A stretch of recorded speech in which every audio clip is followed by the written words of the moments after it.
Hey! Hey, how's it going everyone? Entropy here. Today with another stream. Today is going to be slightly different. Today is one day after the Spring Circuit, the highly anticipated global event. I think this is the second big event Global has had. Global doesn't get a lot of these, so it's kind of a big thing. If you tuned in a while back, you will know that we climbed ladder for quite a while. Try-harded for a long while to qualify, and so this is the finals. Of course, there's finals of the finals, which really confused some of the players yesterday. But yeah, I just want to go over my experience, my thoughts. There's a lot of footage. And I think I'd bore myself to death just talking to myself again, going through those games. I think it's more fun having people here, maybe share your thoughts or ask questions. I think that would be super fun. And hello Cyrus. Thanks for being here. Really appreciate it. But yeah, we're just gonna start with maybe wait a little bit more. See if some people would swing by. Hello, Vanny. Hello. Gonna set up the stream. Maybe give me like 5 minutes, and we can just start after that. Let's see. Where should I put this? Tournament mark, I guess. And then.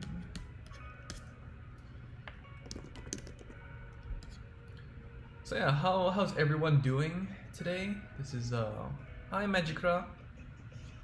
Hope you're doing well. This is gonna be a long stream, by the way. Just so you know, it's gonna be long. Some games that I don't know. Do you like? I know some people. Hey NG, how's it going? I have a couple of games that like I don't know if it's worth going through, but I'll try to get over everything. A couple of our frequents here, like Prestige also competed and has some highlights that they'd like to share, so that would be really fun.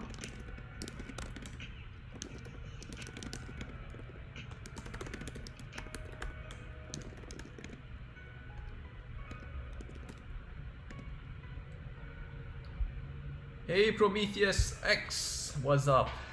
Alright, I'm doing alright. Yesterday was a long day, so it was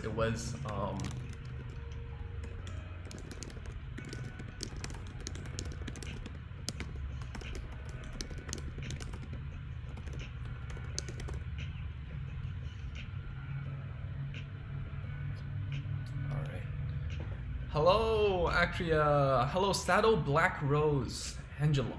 Hopefully that's how we go. Evan, thanks for swinging by, saying hi.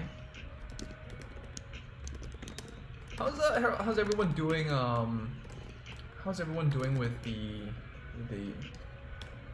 in-game tournament mode? Any clan event news? Not yet. No, not yet. For global, the next clan event is probably gonna be a Nubatama and Tachikaze, if I remember correctly. And then for JP, we didn't hear anything yet. Hopefully we get more news today, because usually on the weekends I do big news, right? Usually I do the news segments. But I think I'd rather jump on this train before it's too late. And it's more recent, so I remember it more vividly, I'd say. I think that perspective would definitely help. Cyrus, we'll get to that. We'll get to that. Prestige is here. Yes, Prestige also played, so that'll be fun if you could share your experiences. We'll go over your highlights maybe after I go through my stuff, and that'd be super fun. DHXH, hello Sharon, hi. Cyrus Pilmoon clapped me in the champion tournament. Feels bad. Yeah, got hit by the Link Jokers. That's feel bad, man. Kartik, yo, what's up? What's up, Kartik? Good to have you.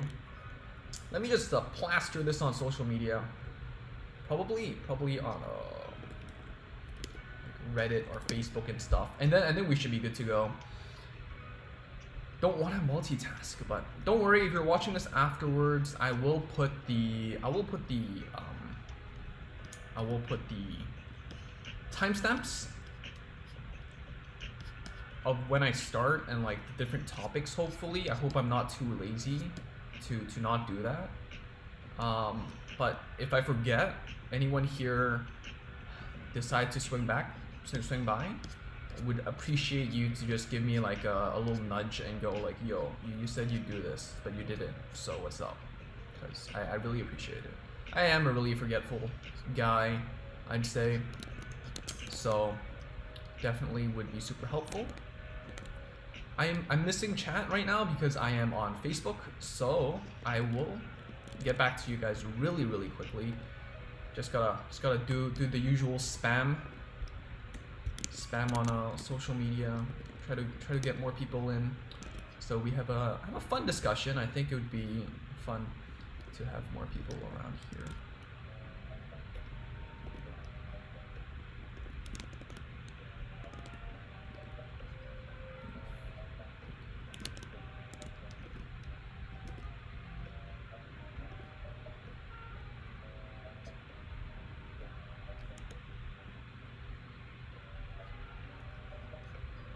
And my computer is already overheating. Can't really. It's a potato that can't really handle much, but hopefully it won't die on us.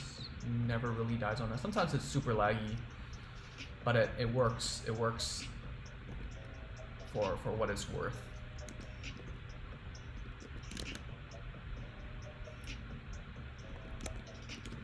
All right, I think we can do this. All right, where should I start? Let me get back to chat, and then we can start. Yeah, Jonathan had a hell of a time yesterday. Too bad didn't get matched. I think that's a positive. You know, I'd rather not get matched with people that I know. So you know, I think we have a better shot if we don't get matched.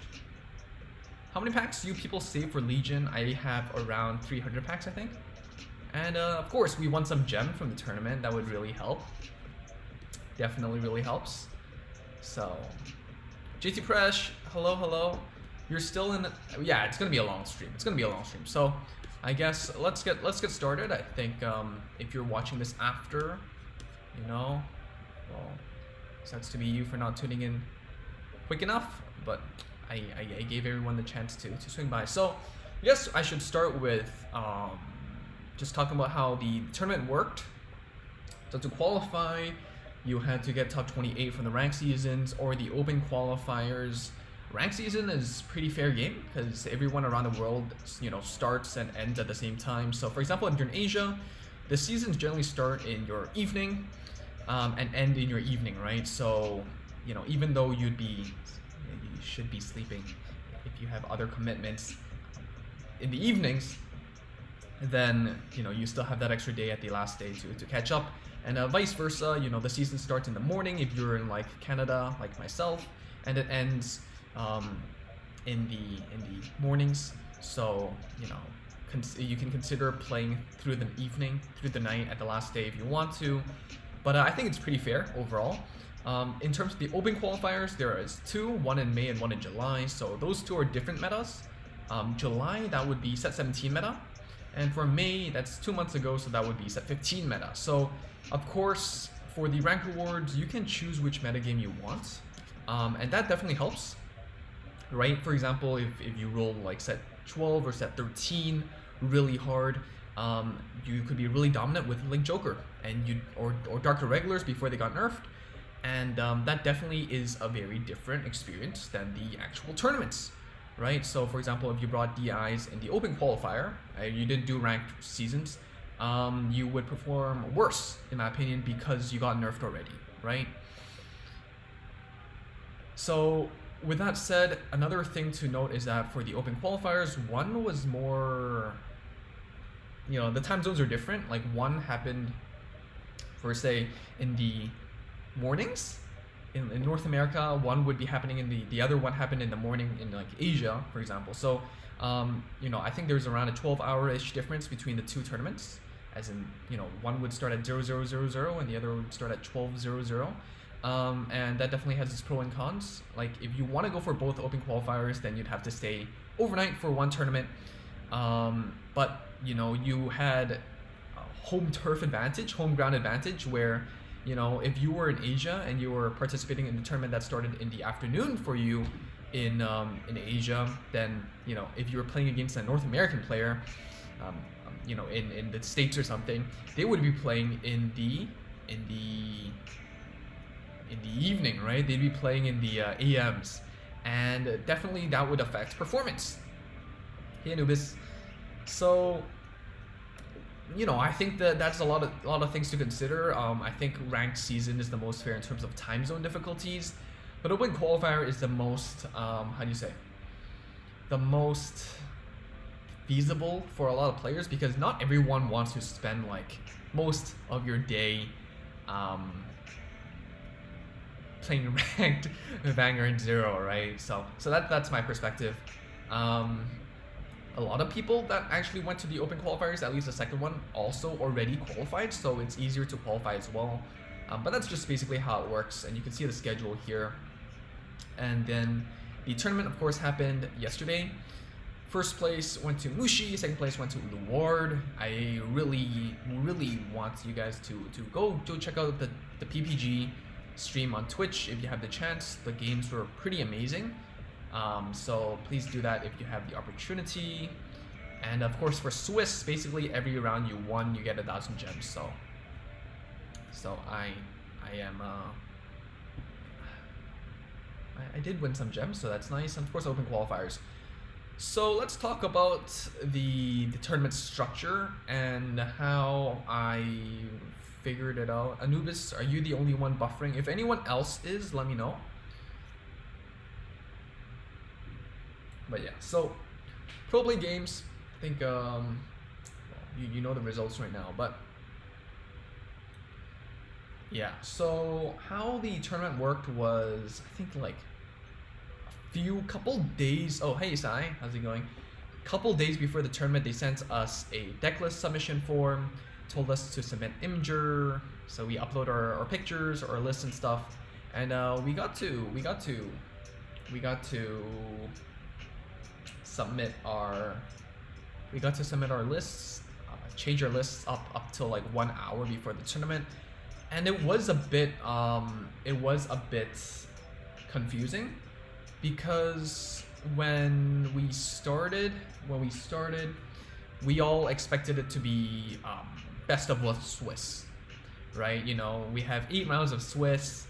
I don't know, nobody expected the tournament to go for like 12 hours. So everyone was like best of 1 Swiss. It's pretty RNG, but it's the most feasible in terms of tournament structure.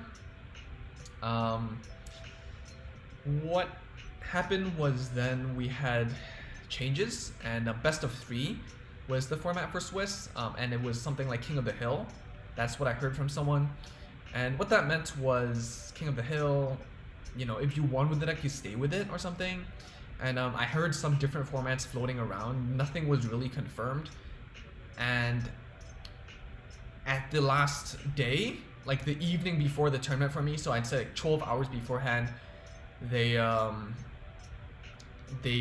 actually changed it to best of 3 conquest, so you can check that out on the left side. Best of 3 conquest, which is kind of like the JP format, where you bring 3 decks, you start the game, you start the round by banning one of your opponent's decks, and then you have to win with each deck respectively. So for example, I bring ABC, they ban C, I have to win a game with A, and then I have to win a game with B. So that's how it works. But that definitely presents some different things. For example, for if it was best of 1, then I personally would assume that a lot of people would either bring Golds or Pale Moon. And so what I was considering bringing was Kagro. Would it perform the best? I don't know. I definitely don't think that maybe it would perform the best, but it would affect the way things went. I think there would be a lot more RNG. So I am thankful that it's best of 3. With the bans though, the bans definitely came out of left field. There was no confirmation that bans was a thing, and so for my list, I actually did not expect bans, and I expected to have to face Pale Moon every single round, even if it was best of 3. And so you will see that my lists play some stuff that I personally wanted to, well, I played to play around Pale Moon, or to the best of my ability, because Pale Moon is honestly the best deck in my perspective, the best deck out there. Thankfully, we did get the bans, so I don't have to face, I never faced a single Pale Moon player. But the con is that now my decks aren't really built around the meta, right? Like, if I assumed that I never had to play a Pale Moon, maybe I would have built it somewhat differently. But again, I knew this change happened at 12 hours before the tournament.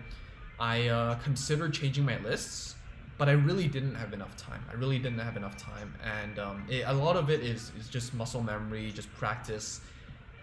And yeah, bans are nice in that way, but not enough time to get used to it. So I'd rather just stick with the lists I have. And I definitely think that it's not the optimal list in the meta game. It's definitely not the best list, assuming that I've known this is the format. But yeah, Marv, like, the final started at 12 a.m. Like, the tournament officially started at 12 and then ended at 10. And check-in was at 10 a.m. for you, right? 10 p.m. for you, right? So, you know, it went for 12 hours. I think the stream went for almost 11 hours, so it was pretty ridiculous. But yeah, so I guess let's go to our deck choices. That would be fun.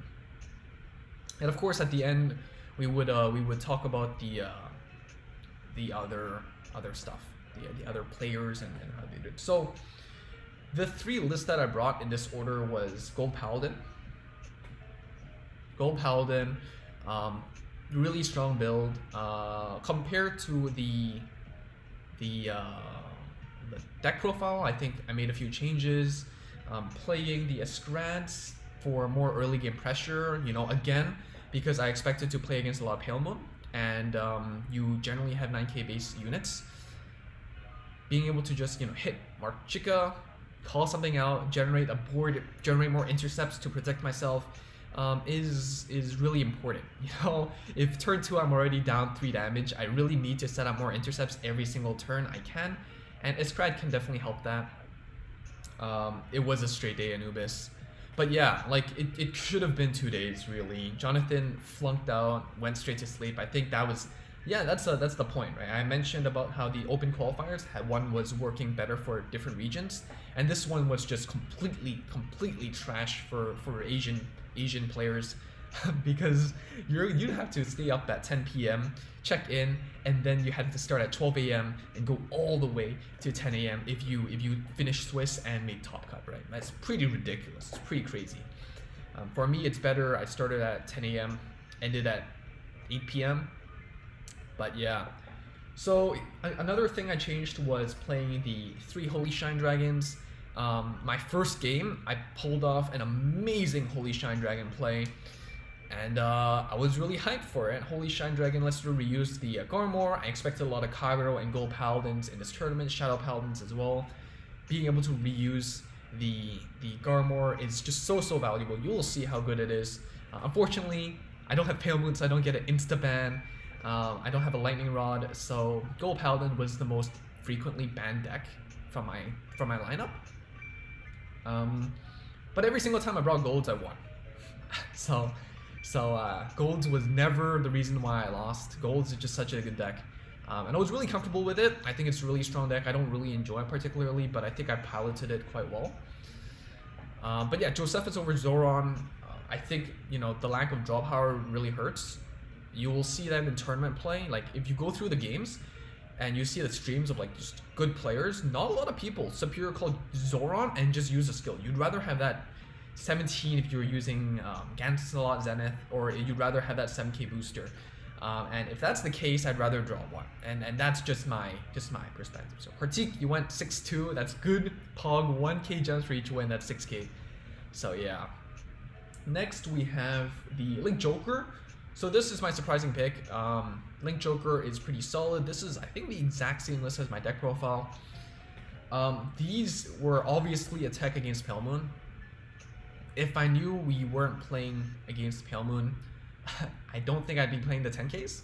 I'd be playing more Mobius breaths maybe to shut down those conros and maybe the Wingle Liberators and stuff like that. So that was my strategy. If I could change something, that would be what I would change. And one of my games, I just shut down that conro and I just destroyed them. That sounds really arrogant, but you know, sometimes that's just how it is, right? You really have to build around the metagame. Zoran's one of the functions is to act as a fit. Yes, I understand, but it's like a one copy. It's a one copy card. Like, how often are you gonna see it? And golds don't draw into PG. Like, that's just my personal preference. I understand a lot of people play 2 Zorons or something. But I'd rather have the consistency with Barkle early game to just start plussing. Again, because I'm assuming it's against Pale Moon, right? I really want to set up those intercepts on the board and just have those body just protect me. So again, it's super metagame centric. I always say golds have such an amazing toolkit. Zoran is a really great card, but yeah, it just really depends on what you're seeing, right? Like I think comparing ladder and tournament play is very different, because in tournament play you know what you're gonna face against, and that really changes things. You know exactly what they have, and so that definitely does change a few choices that I made, and I assume it would be the same for other competitors as well. So, Cyrus, what deck did you run into the most? I ran into the most, I'd say, consistently Kagero is the most popular. But we can review the games and see for ourselves. Maybe I have a little bias towards Kagero. And lastly, Kagero. This list is Novel, so I'm not playing Rebirth. I don't think I've done a profile on Novel for a very long time now, but it's roughly the same. Three new PG, 1 old PG. We're playing 2 Burnouts instead of the Berserks, and everything else is pretty much the same. 4 heals on Novel because we don't want heals on the end, and we're playing a 3-2 split with Overlord and Dauntless instead. So I think this is pretty self-explanatory. One play that I definitely learned from you guys, or from streaming in general as well, is Overlord onto Dauntless. And I think this list is pretty standard, but yeah, Jonathan, Kagero, Pale Moon, Gold Paladin, 7 out of 8 matches. It is the top 3 of this meta game, I think. So yeah. That's good. So that's basically the list. I guess we can, some other thoughts right before we jump in. I think the most, one more thing is, remember the bans? I think to your left side. The bans was, so before every round we had 5 minutes to check who we're playing against, check their lists, and then check the bans, right?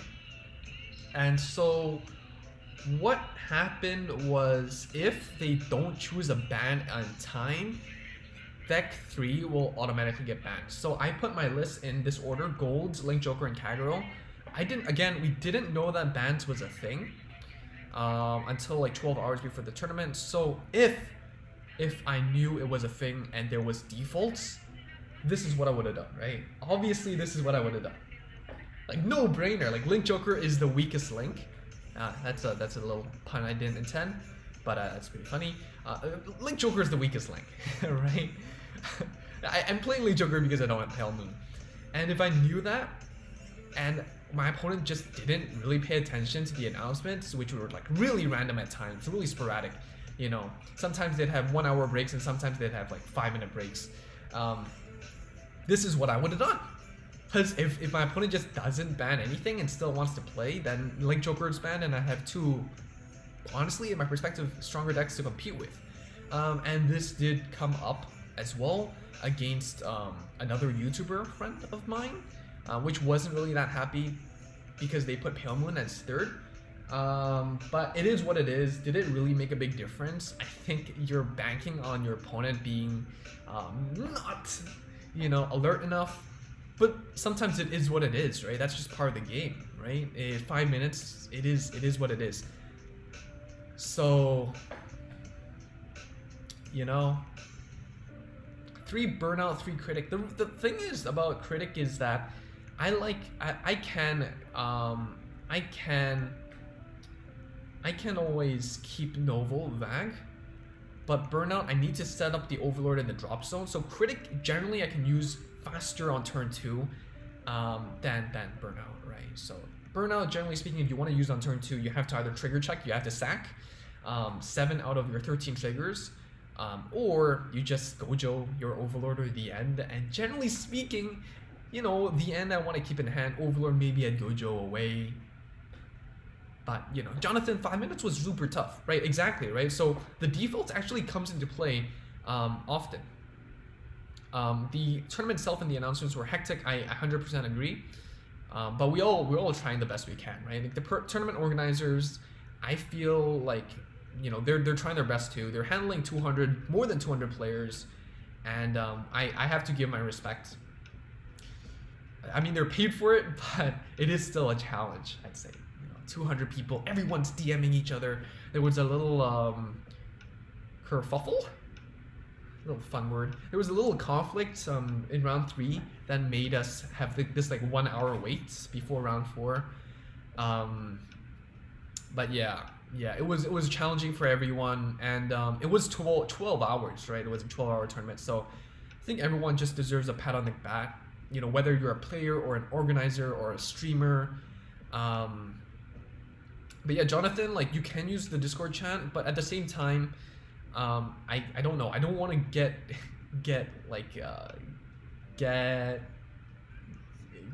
mess anything up. You know, it's so big. Every single win is worth 1k gems, right? So I don't want to mess it up. Yeah, Nitro nearly got top 8, got 9th.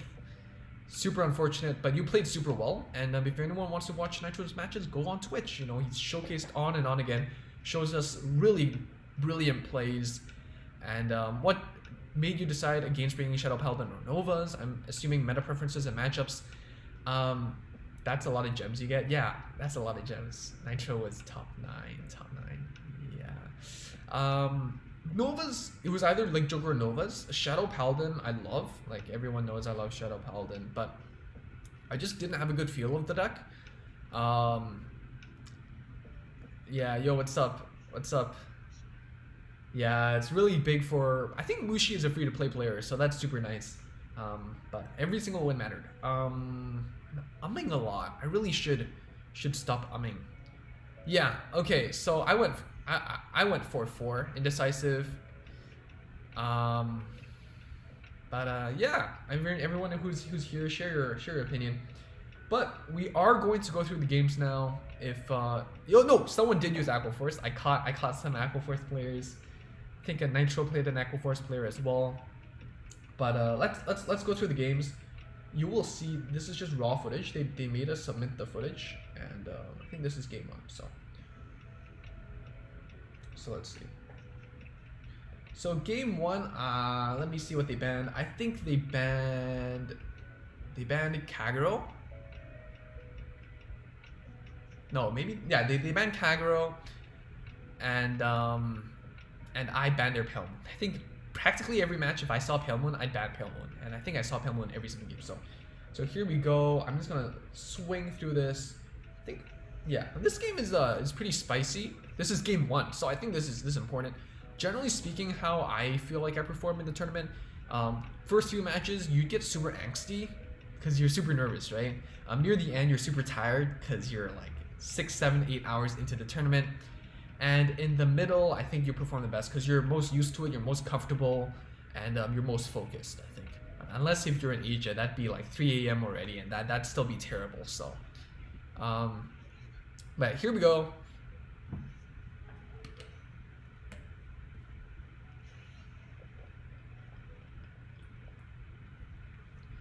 Indecisive, you also hate some of your game losses were due to outside sources.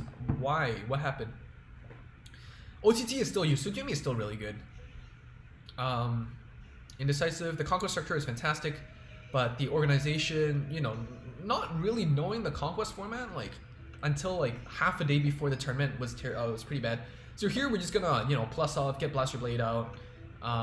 We do have another Barco on hand, so it made it an easy ride. Let's Charlie, hey Entropy, was there anything you would have done differently next time?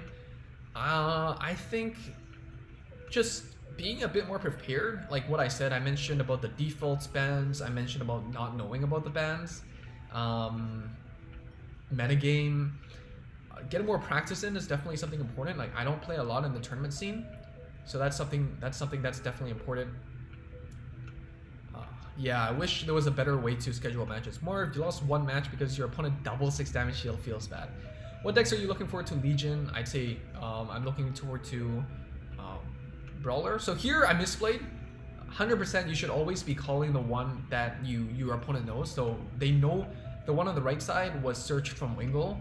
So that's a little information difference. But here we got super lucky, they didn't hit a trigger. And they did put 2 Blaster Blades into the damage zone. Usually you can't recover those unless you heal. And that's what happened. So here I'm thinking, yo, I have 2 Trumpeters. Get the Zenith out. That's another body. And I can plus off the Trumpeter. And it's really, really good. Really, really good. So gotta do that. 3 Blaster Blades so I can use Trumpeter 3 times. And, you know, Trumpeter just so value, you know? It's just so good. Cyrus, 8 hours. Yeah. If you qualified for the tournament, like the finals, it'd be like 10 hours, 11 hours. So, are you required to record every match? Technically, you should be. But I don't think most people bothered. Like, I definitely did because I want to do content, but I don't think everyone did. Like, unless you topped, I don't think it's necessary. Blaster Blade retires, that's fine. Honestly, maybe retiring the Barkle would have been better. But thank you, Charlie. I think I did my best, and you know. Nitro, do you want help getting to the tournament scene? And honestly, I have other things I want to prioritize in life right now. Yeah, so not right now. I love the game. I love the community. I love making content, but it is not my priority at this moment. So Trumpeter, you know, not using the Scrad is fine. We top deck the Scrad, which is beautiful. So here we can actually do a multi-attack play. Not gonna hit anything other than the 11k Alfred maybe, but you know that heal is also amazing. We both healed once, so I think that's pretty fair. And a Scrad hit. Nothing much in our hand actually uses Counterblast.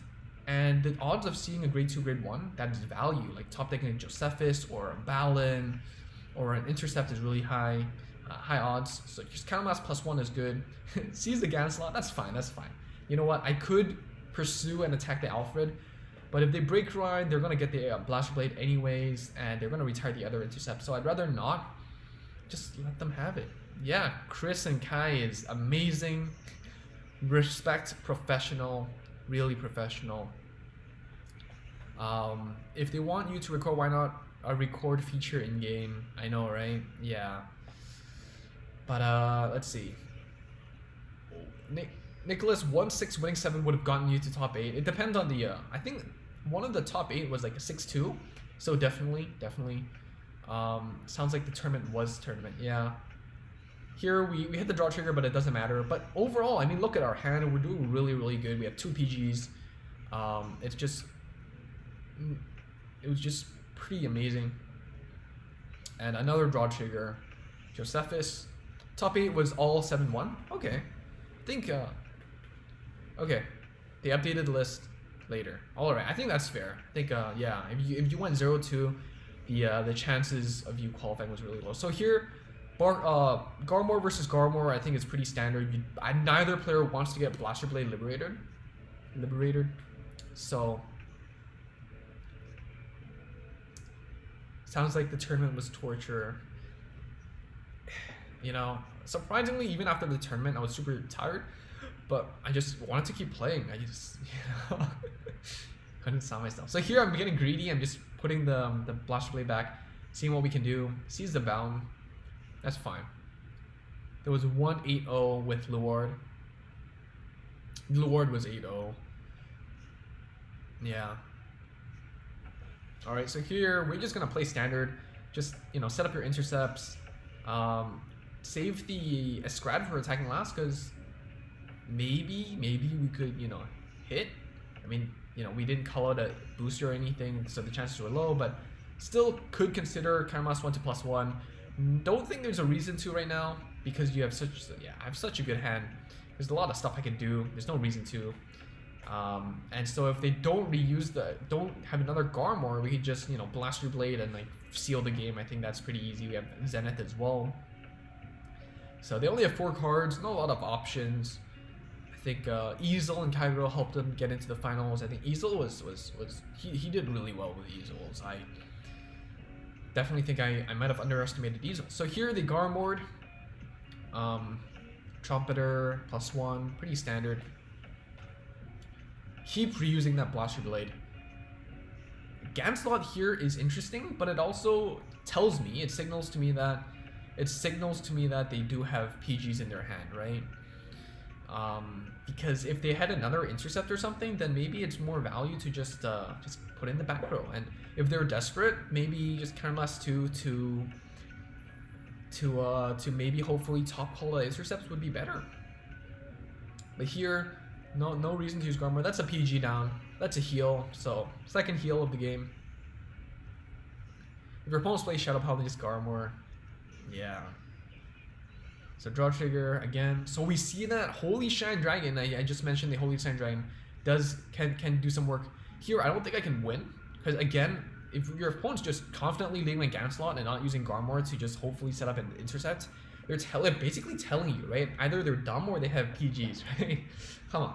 So here I'm like thinking, I'm like, you know, Holy Shine into Garmor to protect and just get one more turn is probably all I need. Because if those 2 cards in hand is PG, they'd be banking on Garmor calling good stuff for them.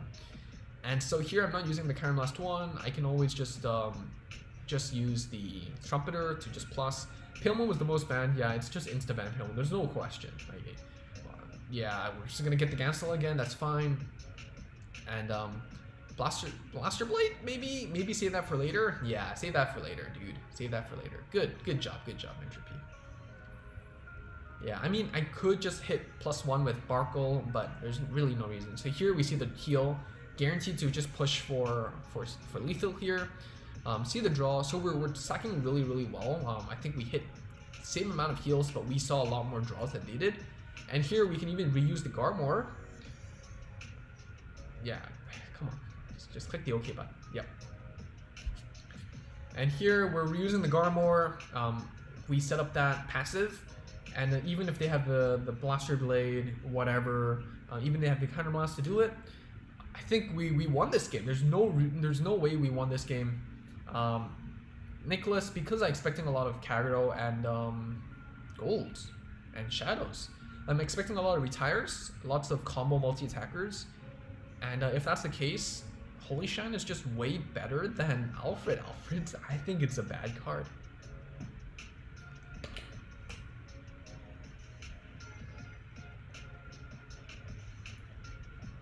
Here, riding the Zenith is just incorrect because you can't multi-attack. You have to attack Vanguard to do that. So it's just straight up wrong. I guess maybe the 13k base, but it means nothing, right? So here we're just gonna go. We're just gonna stay. Actually, maybe are we gonna go Holy Shine just to play safe? There's no reason. I think Garmor just hitting that 23 would have been better because our opponent did still have heals. Yeah, but I think that's basically game. And yeah, Nitro won with Monarch 3 crit, but that's super high roll though, right? I guess if you stalled enough that your opponent doesn't have PG or you just get lucky, then that's fine. But so game 2, also good against Mega Colony, but how often are you going to see Mega Colony in the tournament? I think there's like 1 Mega Colony player. 1 or less than 5, I'd say. Can't confirm, but I know 1 player brought Mega Colony. But okay, so game 2, Link Joker, we're going to be playing against Golds. So this is where things go downhill for us. Holy Shine is really underrated, definitely. I got him to 5 with 2 cards in hand. Yeah, at that point, do you need Monarch though? I don't know. So here, pretty standard, I think. Nothing much. Nothing much. You're not gonna ride PG. We hit a draw, they hit a draw. We have a PG in our hand, which makes me pretty comfortable. Nicholas, I'm feeling that LJ is the lowest win rate. I don't think LJ is particularly good. Maybe I should have brought Novas instead, but here setting up that 19k column, really perfect, really perfect. See a PG down, so that's not nice. But I think the good thing about Link Joker is that this is one of the clans that does well with a lot of grade 3s clogging. Like some decks, you just don't do anything after you just draw a bunch of grade 3s. But like Chaos Breaker Dragon can still use it as food, which is important. Holy Shantek is smart to reuse Garmor, and yeah, we showed that, right? We showed that it was valuable. I'd rather save the Colony Maker because I literally don't have any cards left other than grade 3s after that. So I do need to, I'm considering using Nebula Lord, lock 1, just to plus, and keep that Wingull at bay. Genesis, in my opinion, is quite good. I think it performed really well, surprisingly well. So here they're just gonna snipe the starter, not give me the one draw. Oh, and actually no, that's the 9 plus 12, 9 plus 3, the 12k beater. So they're just gonna push, yeah. So 16, 19, 19. If I don't see a single trigger, then I am gonna be pushed to 5, which is really rough. But they only have 1 card left in hand, which is positive, I guess. But we hit that draw trigger, which is really good. So we're just gonna sit here at a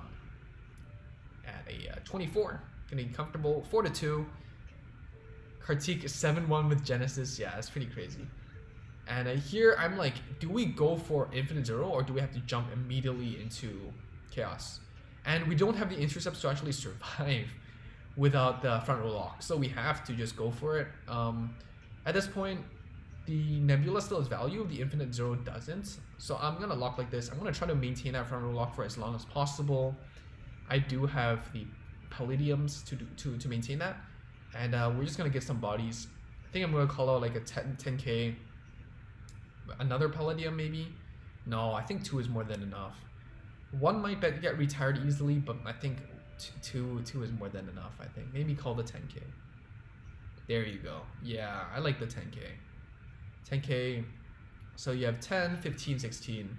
I think that's more than enough. I think that's more than enough. Madman brought LJ in a gold dominated meta.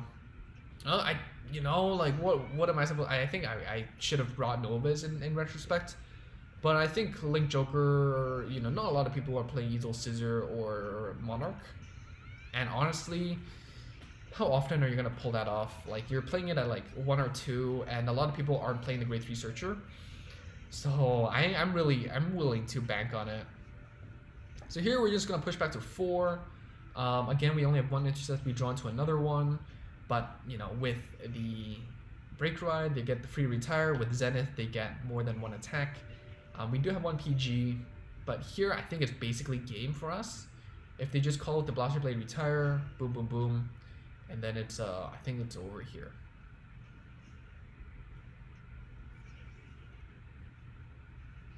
Mr. Sauce? What's Mr. Sauce?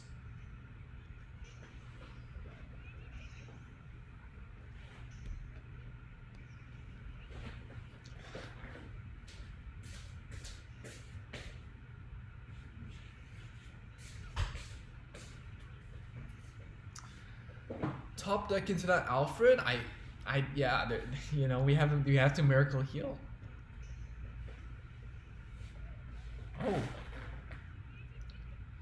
yeah, Roy Sauce. Yeah, I think that's basically it. This game, it's generally a bad matchup. I think everyone knows it's a bad matchup, but we did the best we can. The early aggro we really couldn't contain. We didn't draw into our intercepts, and that really was bad. So here, game 3, Shadow Paladin versus Link Joker.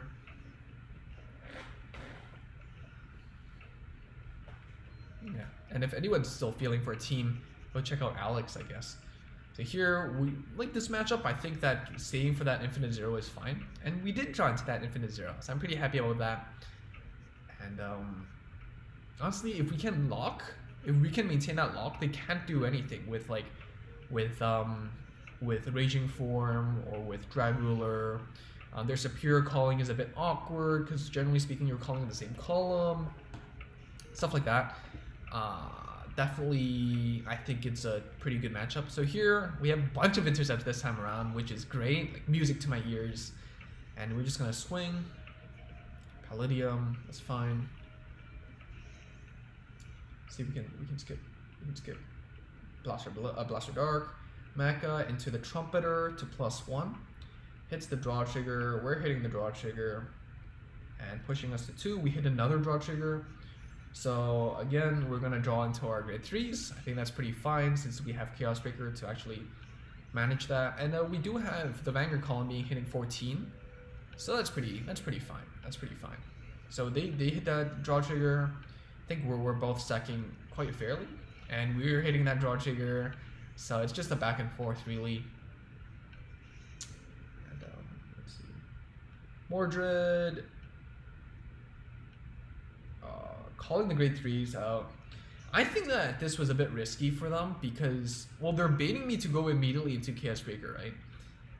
And here they did hit that heal trigger, which puts them to 2, which is not that great. If they were at 3, I would have 100% just went straight into Chaos Breaker. To just start front row locking and holding their board down, not letting them do stuff.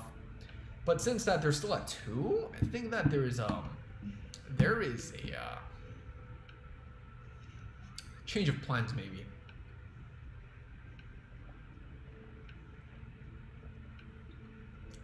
Charlie, do you think that the Fighters Champion tournament over the weekend helped? Not at all. Fighters tournament just is it's just a ranked fight but in a win streak, right? So here we go straight into the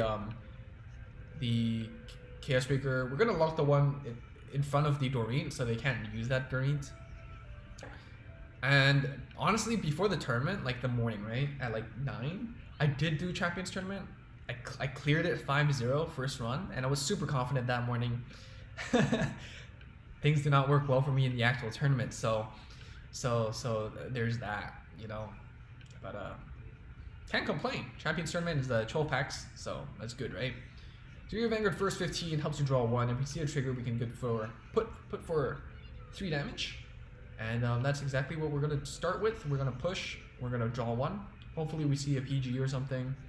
We do? Wow. It's like it's as if we played this game already, right? As if.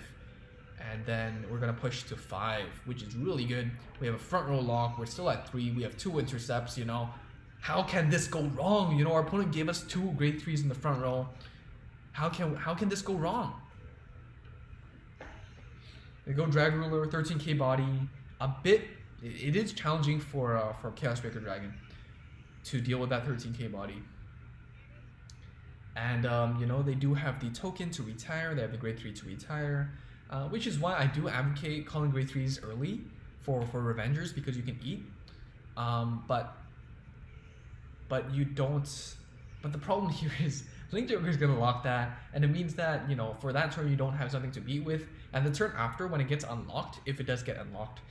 And I don't have Palladium or Chaos Breaker Dragon, well, it's a grade 3, it doesn't have intercept, so that's super rough. Cody, how far did Entropy make? I did not make it far. I got 4-4, so I didn't make it out of Swiss. So yeah, here they're just gonna deal 1 damage, that's fine. They don't have the intercepts to do much anymore, but they're just gonna do this and push me to 5. That's fine, that's fine. They hit another heal. So things are less fine now, because now they have two Catamas. We hit a heal, so that's okay. But I'd much rather them not healing, you know. Troy, Royce and Sauce went to drop. Could have kept playing for the gems, bro. Could have kept playing. So here we're just gonna maintain that front row lock. We're just gonna hold them off, draw into Chaos. Considering going to ride a Nebula actually. I think it's too early though. Here we're just gonna call stuff out. We're just gonna build up that column. We're just gonna call for lethal, call it how it is. 11 to rearguard, and then you have a 19 and an 18 to hit over that 13k number.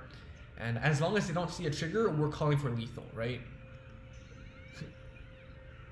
Roy was at work. Oh man, that's rough. That's rough. Yeah, but yeah, they did hit that trigger. So if they didn't heal, maybe we wouldn't have healed. But then they wouldn't have hit that defensive, and it would have been much more comfortable. So here I'm starting to sweat. I'm like, you know, that heal is bad for us too, because it means that they can use that drag ruler, right? I mean, it's much better to heal than not heal, but I think it worked out better in their favor that we both healed.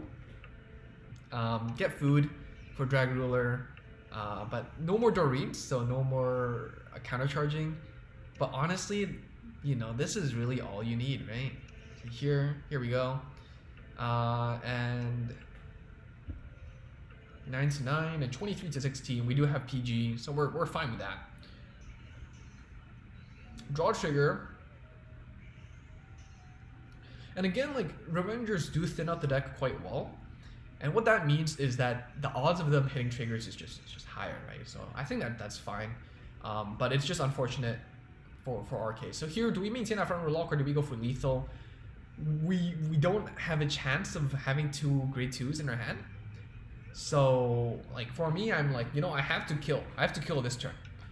And the only way I can kill or like have a better chance at killing is, well, we're gonna retire that to draw 1 card and then use the card I draw to lock the intercept. And now I have 3 shots to the face, and hopefully that's all I need for game. Luord was working driving, right? I think so. That's pretty crazy. So yeah, so this is all we can do. We're just gonna retire the grade 3. We're gonna draw 1 card, use that 1 card that we drew to front row lock. And here I'm like, 2 PGs is definitely not enough because they can Raging Form, right? And I think I counted that they did have a chance at Raging Form. They didn't show all copies yet. They have the hand. We can't lock, like, you know, three units on board that they can't generate an extra Raging Form. So at this point, I'm like, drop everything. Hope they don't have 3 PGs. They showed 4 heals already. They healed 3 times, I think, 2 or 3 times. And so, you know, other than that, there's nothing much we can do. And so that's 1 PG, that's 2 PG, and that's 3 PG. And then that's it. That's game over. Even if we hit a heal, we do have 2 heals left in a 12-card deck. We've seen, like, I'd say 6 or 7 drive checks at this point before shuffling the deck. I don't think we shuffled the deck at all. Colony Maker did shuffle, but no Raging Form here. But if we do hit a heal and they don't see a trigger, then we could live. But unfortunately, I don't think we healed here, and that's it. So 1-2, that's round 1. And so I'm like, you know, not feeling so good. Yeah, if they didn't draw, maybe I would have played more defensively and held those PGs, because then I know that the odds of Raging Forming is low, right? Like, they won't have food for Raging Form plays. So that's basically it. And yeah, and then game two was against Spectral Yeetus, and I think they banned the golds, which is, I think, the best play. You know, it's either ban Pale Moon or golds, really. Kagro, I think, you can still work around, but Pale Moon and golds, if they pop off hard, and it's a bit ridiculous. So they're playing Link Joker too, which is super fun. I think they're playing Link Joker and golds. And in terms of that, I think, oh, Blouse, yes, Blouse. Yeah, it's Link Joker, Blouse, and Novas. So I just had a little check there to make sure I'm recording. But yeah, Ryan, is that you? Is this you? Yeah, PG. We have the Novel Roman. Saving that for next turn. And then we're gonna swing here. Strike in, that's fine. Heal early, I love to see those, you know. Much rather now than later. But yeah, let's see what else we can do.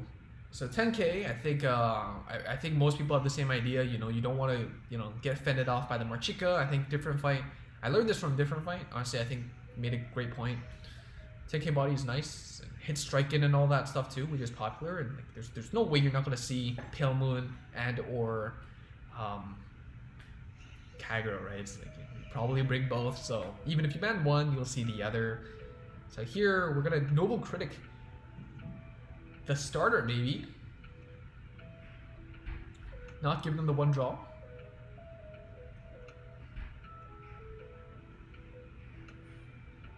Oh, holding on to it. Thinking. Alright, think faster. Alright, we're just gonna use the Conroe. Don't want to get locked in. If they ride the Nebula early, I think it definitely can hurt. And since we do have the new PG, one thing that I want to make sure is that, you know, because it's random, right, which PG procs if the conditions are both fulfilled. So I want to make sure that they don't know I have another PG. So getting the same copy, same rarity, is definitely something that helps. Here I didn't choose to go Dauntless. One thing is because I know Link Joker wants to be aggressive on the next turn. Another thing is that if they lock, you know, Dauntless into rearguard can be awkward, and I'd rather, and also I don't have a lot of stuff I can play out in my hand. You know, half my hands are grade 3s and the other half is PGs, right? So I do want to draw faster. I do want to, you know, start pushing faster. Striking onto Dote is really good. So this is just how it is. So Ryan here is just thinking about what they're gonna do with the 7+3. You know, do they want to go 10k, 15k? But again, attacking the Vanguard could proc that heal. But going for 10k, 15k, that's fine. We did hit that draw trigger, which is great. But drawing another grade 3, which is not that great. And they hit the draw trigger, so they're still pushing us to 3. PG there. I think PG is pretty vital, especially if your opponent's going to be locking down your intercepts. Prestige wanted to play against me, but I don't really like that.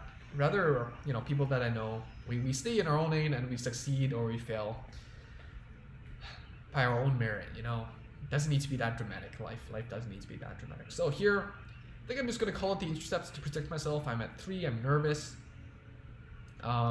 Attacking with like Draconic Overlord into it could mean that they hit a defensive and then it shuts down my restand plays, which I want to be doing. Return here is pointless. We're just going to swing. So let's get through it. We're going to hit. We're going to not see triggers. They're not going to see triggers. So we're going to restand comfortably, push to 5. I think this is pretty good.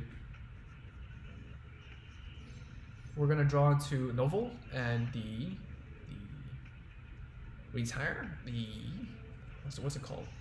We did, you know, Persona Blast, right? So 100% we can retire something next turn.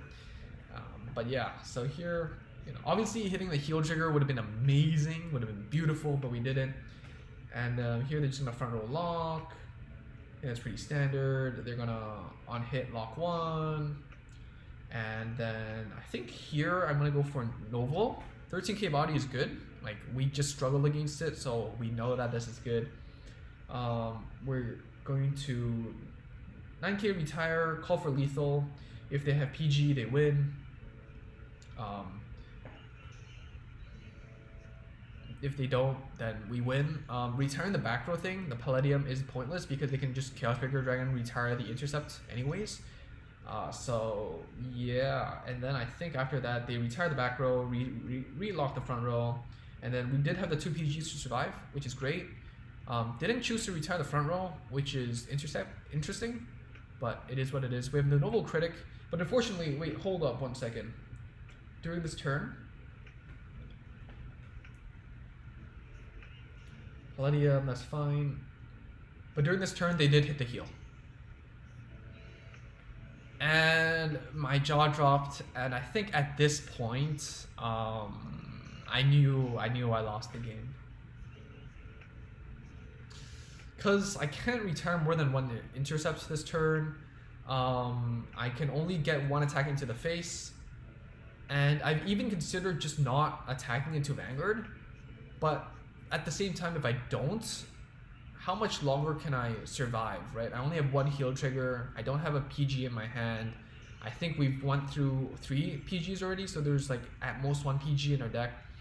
We did double draw trigger, but we did not see a PG. And so the only thing we can bank on is a 6 damage heal.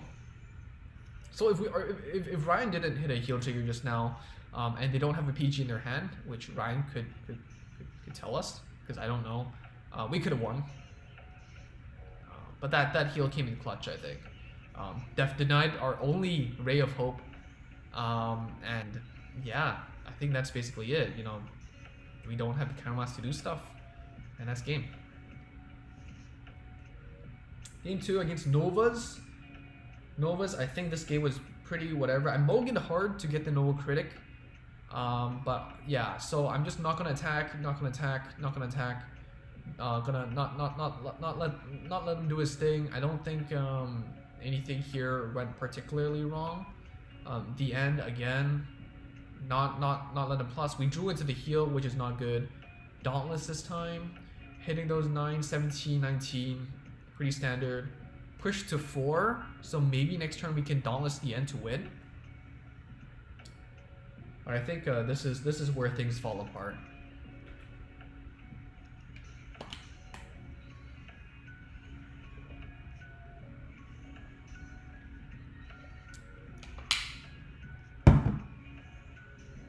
At that point, it's game, right? I've no intercepts to place on my board. They can plus. I don't have that aggression anymore. They can set up for their play. They just pop the PG. It's game over. It's game over. So the rest is history. I decided to go straight into the end to just, you know, at least draw into stuff. But other than that, I can't maintain anything. And you know, here, the only thing draw into another heal. You know, I think we drew into 3 heals this game. Yeah, I can't come back from that. I can't even sack anymore because we drew into the heal. There's no other choice other than just Novel. Just retire everything, just kamikaze, and pray that they don't have the pieces to actually generate the multi-attack combo. They only played 2 Yamata no Drakes, so I knew, like, you know, they healed, they triggered one of the heals. They can't. I believe that the chances of them scaling is low, and even if they do get the scale, there's nothing else we can do. At least I'm getting rid of the Morgan Rose so they can't plus, and even here I don't even have the intercepts. So the only thing I can do is, well, at least push out that 1 PG because we know that they have that 1 PG. Hope that they don't have the break ride. That's it, you know, push that 1 PG out. That's it. And then we push, and they see another trigger, which makes us stuck at 4. Can't even pull that 1 single PG out that we know they have. And I think that's basically game. We have no other way of generating more than 1 attack in. They have the break ride, they have the scaling option, they have the counter charge to actually do the combo properly. And salt's pouring, bros. Salt's pouring. That 1 last copy of Yamata no Drake, helping them scale up against that 13k body. And that's game. That's game. You know, I don't really want to relive this. It's not really pretty. You know, maybe if we see some triggers, we could do good. But they saw the triggers.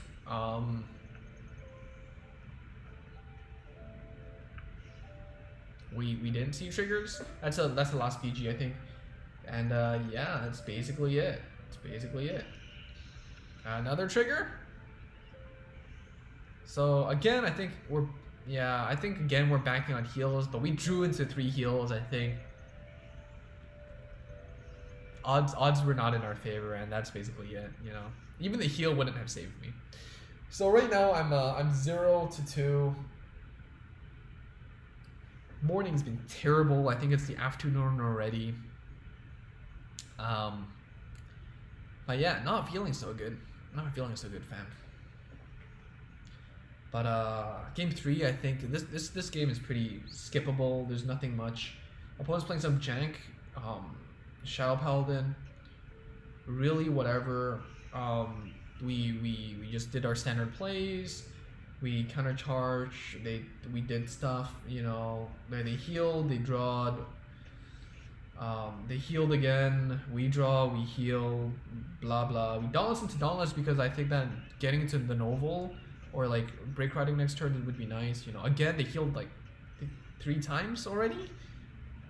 They healed 3 times already. We healed once, but 4-2 damage lead is not nice. But we did hit that heal, which is great. I'm gonna put the power to the Vanguard. Yeah, just gonna ditch everything. Yeah, this is pretty jank. Draw into the heel, of course. We love that. No, we don't. I'm kidding. Please don't, you know, do that to me. Yeah, but I'm not break riding to the DN because I know that I'm not gonna win this turn, and I think there's only one DN in my deck left, so I'd rather maybe save it for like a novel break ride turn. But here we did heal. We're at 3. We have 2 PGs. We're comfortable, and then I think the rest is history. Oh, here I think, you know, they got this guy that we used to play with Drag Ruler, and we used to play like 8 stands or like 12 stands in the TCG. And look at what happened here. They played 2 stands, by the way. They played 2 stands. I think they checked 1 already.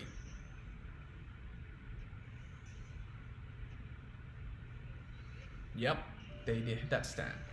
It's wonderful, skilled up, multi-attack, big brain on Revenger's side. So we're gonna go to 5. We're gonna go to 5. Gonna go call out PG. Oh my god, getting janked by Jank feels terrible. That's a PG though. That's a heal. Oh my god, that's like the 3rd or 4th heal this game. Tears rolling on my eyes. Not really, but like, you know, in my mind. It's my 3rd round, and even against Jank, I'm losing so much. But it's okay. I think we persevered, and oh, they PG'd. We have 2 intercepts. We have 2 PGs, and then we won. So it's okay. Outskilled. Yeah, that stand check is pretty whatever. And then like Joker, this game I think I think this game is really whatever. Draw. That's nice. 10k. Building those numbers. We heal. Oh my god, that heal is so good. Blaster Dark, retiring the 7+3. Calling this, fixing the rides. Blah blah. We draw, that's nice. Oh yeah, we're grade stuck, by the way. So first time I'm grade stuck this tournament. Well, you know, at least we have a 10k Vanguard, right?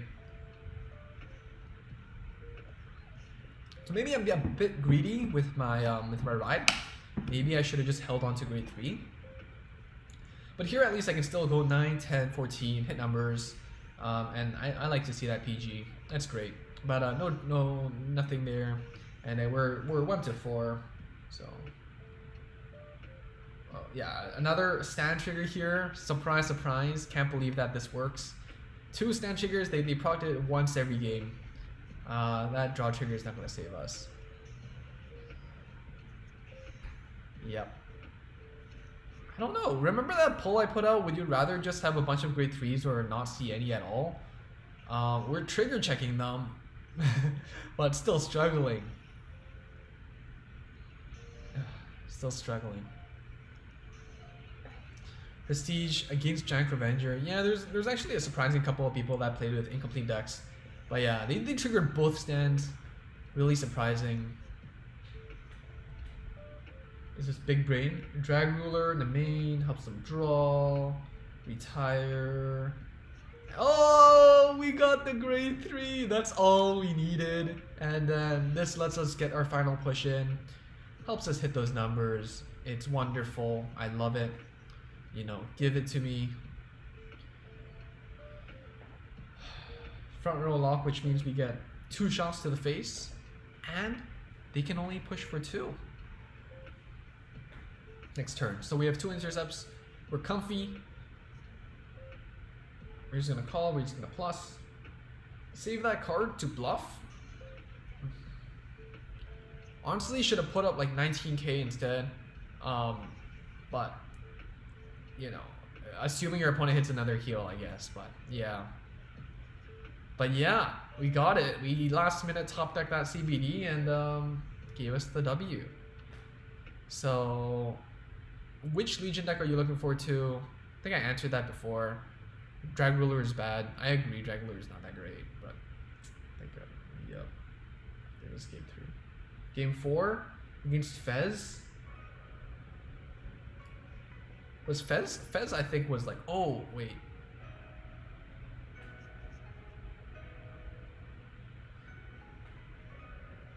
Prestige, you think we played against the same Revenger player? Probably. So here, playing that Overlord Searcher, which is definitely something that I was testing.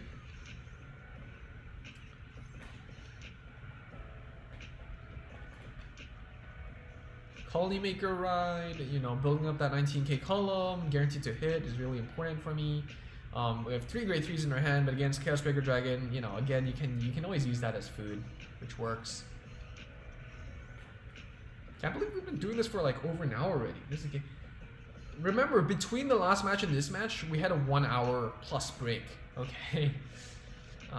Infinite Zero, we have the time to do that. We will.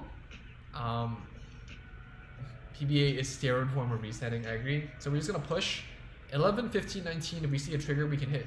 We can push. Of course, Vanguard first. Let's see what we do. PG and a PG. So 2 PGs at the bottom of the deck. Not that nice. The only way we can shuffle this out is through Colony Maker. So hopefully we'll do that. We did draw into another trigger and boing, because attacking is faster than saying enter and then confirming it. So here, 3 grade 3s. I think this is super greedy. I think if they wanted to call it a booster, it'd be better, but of course, you know, sacking also works. Can approve, can attest, this does happen. And you know, they did have the thinking sign, so they do have the end. They're gonna use it, push us to 5. We can lock though, which is great. And they only have 2 counterblast left if they don't countercharge with Bellicosity. And you know, if they put us to 5, then that's generally how it's gonna go. And maybe they consider not attacking into us to not give us the break ride, but again, of course, attacking is probably just, you know, it's fine. Here, I think we're gonna ride into this guy Multiverse. Is that what it's called? Because it does give us 2 front row locks, and you know, unlike Chaos Breaker, you know, I don't need to discard 2. And I can also hit, you know, 26, which isn't really anything. All I need is 21, but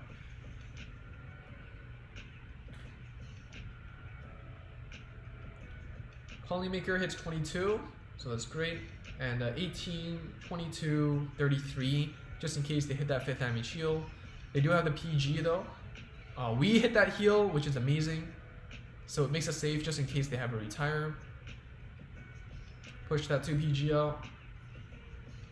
2 front row locked, you know, not much they're doing. Persona Blast, that heal came in clutch then. And we have the 2 Palladiums, just lock them out, and then that's GG. They did heal. But because we did lock 2, that 7k became 13, so it's 24. And yeah, so 6 damage heal, that's the first one I think that happened. And we played around it, so that's fine. So yeah, it's good. Game 2, it's Kagero versus Kagero. And here I am considering, you know, filtering out the end for the sake of the burnout. But if we do have another Gojo, I can always do that next turn.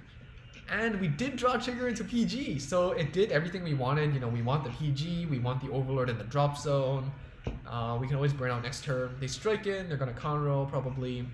Yeah, you gotta go dip as soon as possible if you don't have a single PG especially. So Bellicosity, countercharge, pretty standard. Yo, Nicholas. So here we're just gonna strike in as well. Dauntlesses in our hand, I think we're gonna drop 1, draw 1. I think there's no reason to keep it. Of course, if you are considering between Conroe and, you know, Gojo, always Gojo first. So, you know, you might draw into the target you want, but if you Conroe first, then the odds of drawing something that you don't want, like a grade 3 or an oval or something, is just inherently higher, right? So Conroe, get the PG. I'm afraid because they have strike in, so maybe I'll protect myself with the old PG. I think they have the same idea. And we're just going to call out the null critic and just ping the intercept, force them to commit a rear guard at least, just to maybe strike in into face. Go to the Dragonic Overlord break ride, which is interesting. And then here they're just going to push for 3. So that's 2 intercepts going to the bottom of the deck, which is comfortable for me. Draw trigger, which is nice. But one of the things I don't like about the deck I'm feeling right now is that the Novel Romans are pretty dead cards later down the line. Here I think I might have even just built like a 16k column. And just retire the other one, push for, oh yeah, draw into Overlord. So good at this drop one, draw one game. At least Overlord has value. Considering 9, 11, 16, or 9, 11, 23, save Counterblast, plop down a threat in Overlord, and see what how they respond to it. But maybe just retiring it, building that 16k column is just, you know, simple. Simple, but you can't go wrong with that. Save that Overlord for later. You still have 3 Counterblast. Yeah, that's fine. And our opponent's low in hand, you know, they do have 4 cards, but we know 1 is PG, so they can't play it out, right? So here we whiff, but it's okay. We're pushing them to 4, and we see a PG on their end as well, so that's great. So they have 5. Again, remember 1 is PG. Always gotta keep that in mind. No grade 3. They didn't have the ride thing, so they didn't even get to consider because they don't have one. And that information is vital. It's big, right? So we hit that draw trigger. That's great. We don't have any intercepts. But maybe break riding and calling for game is all we need right here. Calling for a game does require us to ditch PGs though, but it could be worth it. You know what I'm saying? Like if we know that they have 1 PG, if we know that we don't have intercepts to survive, if they break ride, I think it's over for us anyways. I think it's worth it to just plop it down, go for game. 1, 2, 3, 4. Oh, sorry, 1, 2, 3, 4. At minimum, if we attack with Vanguard first, we could proc heals. We have 4 heals left in our deck of 18 cards. Odds aren't too shabby. So if we hit a heal, I think it's pretty much game here for us. I mean, we win. But it does take risk because we are... I am considering gojoing that Noble Roman instead and see if we can get an intercept. I don't think I did it. I think I'm just gonna plop down the Overlord, the Velocity, and go. Just go.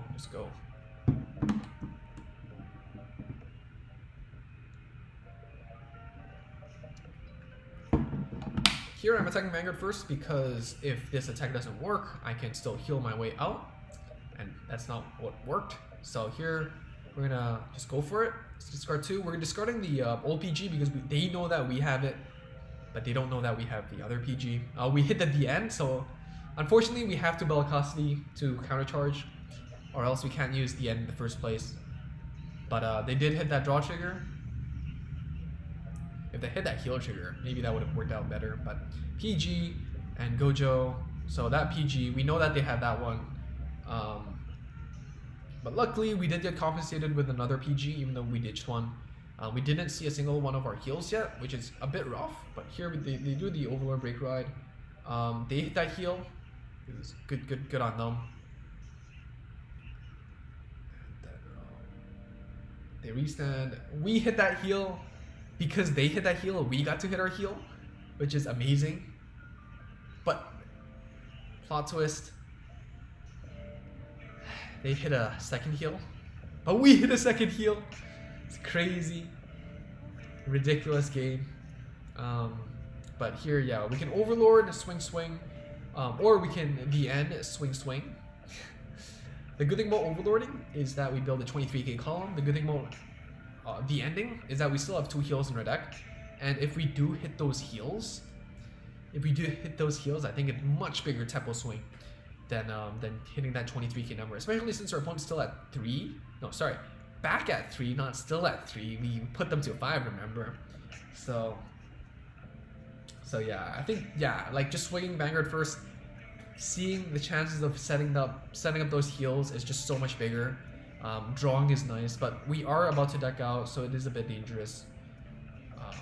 But you know, I just need to hit those heals. So Vanguard again, if we hit those heals, we hit those heals, and we don't. So I think that's the end of our heal journey. Opponent did hit a draw trigger, so we only have 1 swing. So we can't call for lethal again. We're putting them just to 5, and they hit another draw. That's fine. We both healed the same amount, so it works out for both of us.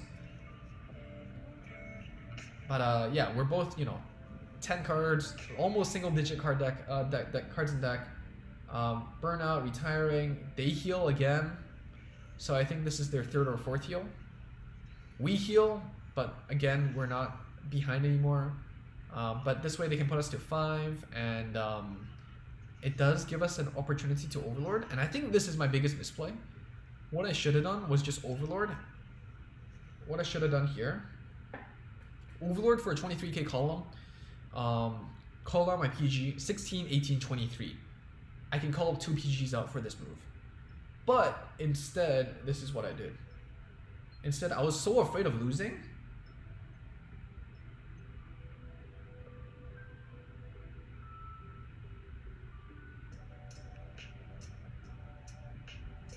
Yeah, so here you see that they have 7 draw triggers and 3 heal triggers. I can't pause in the right time. I don't know why. 7 draws and 3 heals, and we don't have any triggers left, right? So, if they hit a trigger, it's over for us if we just go for the Overlord play. But I think at this point you have to. They only have 2 PGs left in their deck in total. And I should have went for the Overlord play, but instead I went for Intercept. And my biggest misplay is keeping that Gojo instead of the Overlord. So if I think I kept that Overlord, I would have won. So here we're pushing to 5, and then here they heal. So I think that's officially 4 heals. And you never want to see those. So I think overall, I am a really aggressive player. The heals on opponent's end just didn't really work out for me. And you can see it's not just like 1 or 2 heals that didn't work out for me. The footage, yeah, I mean, I'm just not making this crap up, right? Like the footage shows that, I've had 2 games where opponent healed like 3-4 times in terms of damage, right? Like damage, not just like proccing the trigger heal. And at this point, again, I don't have a way to burst through our opponent's intercepts. Not enough intercepts and PGs, no triggers at all, and I think it's GG. Game 3 against Golds, we did heal. I think here, opponent did heal. Garmor. Just doing our standard thing. Playing the counter charger is interesting. Drawing it to the Novel, considering what we can do, because we only have we don't have any intercepts in our hand. Ditch and draw, see what we can get. We got a Gojo instead. And I think here all we can do is, go for game. Again, we hit the heal though, so maybe it's not worth it to go for game, because we have 2 PGs, so I'm just going to stay. And Overlord retires. Well, I don't have any intercepts, so it doesn't really matter. Overlord here, and this is all we can do, right? We can Overlord. They have 3 PGs left at most. They have 2 heals left. We can Overlord and then call out a PG. We can go 1, 2, 3 shots to the face. They've shown 1 PG. They only have 3 left. And remember, Liberators not that good at not that good at drawing cards, right? So I'm like, what are the chances of them having 3 PGs? Because if they do, then it's over for me anyways. There's no way I can catch up. And that's it. It's good. They had 2 PGs, not the third one though. And yeah, so that's game. It's game 5 against Build.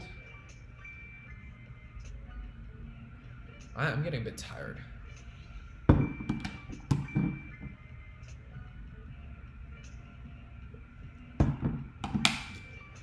Getting a bit tired here.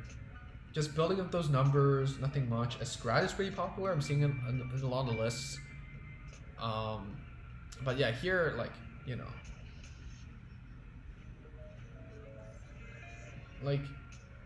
nobody likes this. I already I mulligan really aggressively. If you've seen every single game, I don't keep grade 3s generally.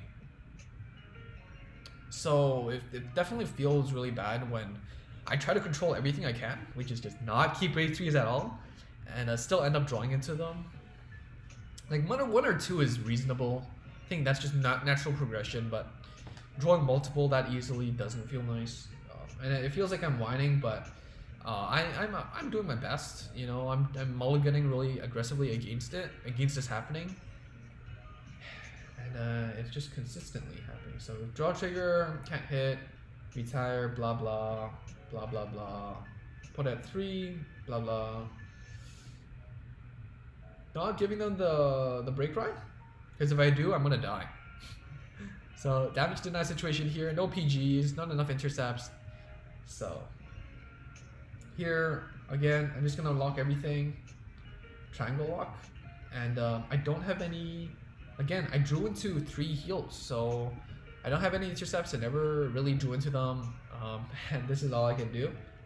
So I'm just gonna hit and hope for lethal. And I did draw a trigger into PG, which is amazing, better than, I think, you know, it's not as good as a heal trigger, but this is basically all I need to survive. And then I have 2 palladiums. I can double front row lock and then call for game, right? So here, Blaster Blade kills 1. They heal. So here, they heal, and then because of that heal, I'm locked out of the game. Because we did get lucky, draw trigger into the PG, but we can only get 1 front row lock in. We can only deal 2 damage, and you know, the chances of them having a PG isn't that low. So I'm going into Nebula, so that way we can scale up. We can guarantee, just in case we don't have a PG, that we will hit over that 5th damage trigger if they do see that 5th damage trigger. And they do hit that 5th damage trigger, which means that it was the right play. If I didn't ride Nebula, we would be sitting at 18 without any trigger checks. So I would have lost immediately, but at least we can check for that PG, I guess. And at that point, you know, that point here, you know, we a lot of the triggers that we saw, the heals, the draws, we drew into them, right? And we only saw 1 PG. I think early game we lost a lot of PGs to the damage, so I failed Tamari again. Game 2, I think this game I played the best. Berserk, greedy, not using the Conroll, and this is how we punish it, right? We just ride Nebula. We just shut down the Conroll, and we don't have any beaters, so I'm calling up the 7+3. We heal, that's fine. Doesn't really change anything. We push to 1 to 4. Could have been 2 to 4. It doesn't really matter here. Right at the end, they're gonna do their thing. They hit the triggers. That's fine. And we just never let them use the Conroll.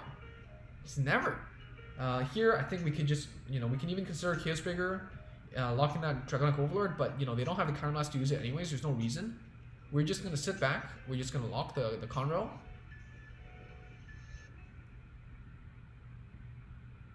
We're just not gonna not let them fetch that PG, and make them get lucky and sack into it, or it's GG. So they did show how many PGs? They did show 2 PGs, and they do have the retire, but they chose to retire the back row instead of the intercept. If they did retire the intercept and they hit a trigger and they had a booster, they would have won. But maybe they knew that they were low on trigger counts. But here, I think we just transitioned into Chaos Breaker, and then we just ditch the dead cards, the triggers, and then I think that's game. Right? Because I think they've showed all the PGs they have, and that's basically it. I think this is game 3, Kagero versus Kagero. I think the game just now was great showcase of Nebula still doing good. Just shut down that Conroll. If you're greedy with the Conroll, Conroll's gotta check out of the game. Switch in for the PG as soon as possible. So here, being greedy, set up that 14k. Again, not drawing into any intercepts. Again, we were mulliganing hard.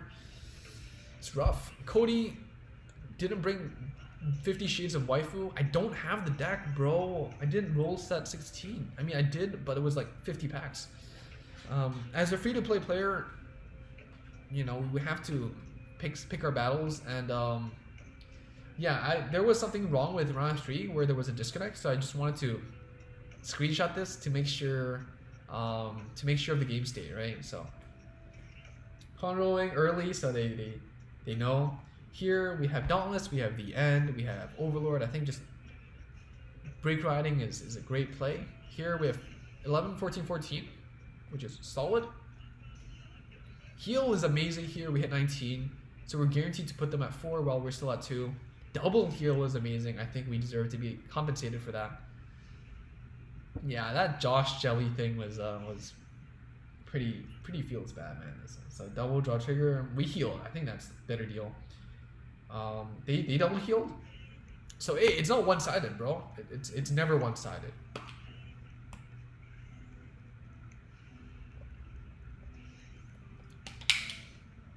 Am I excited for Legion?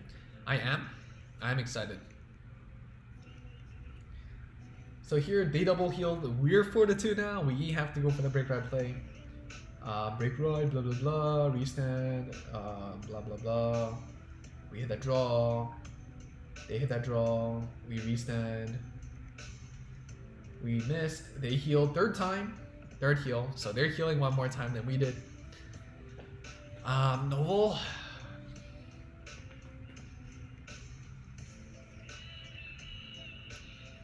Killing the Overlord, which I think is a misplay. If they had a booster, then I'd rather just, you know, retire the intercepts, go 1, 2, 3, call for 2 PGs.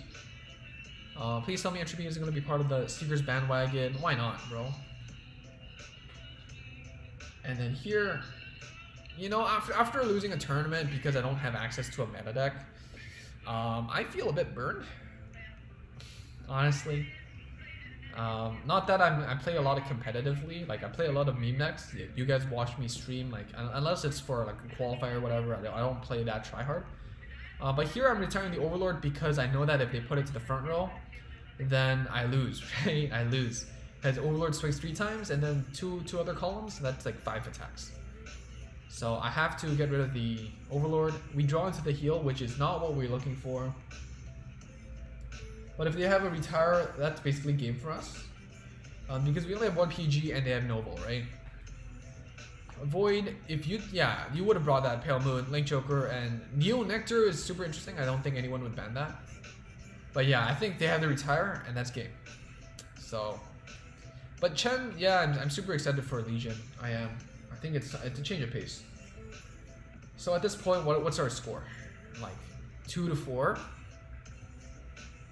something like that. So Novas, I think I've lost every single game to Nova.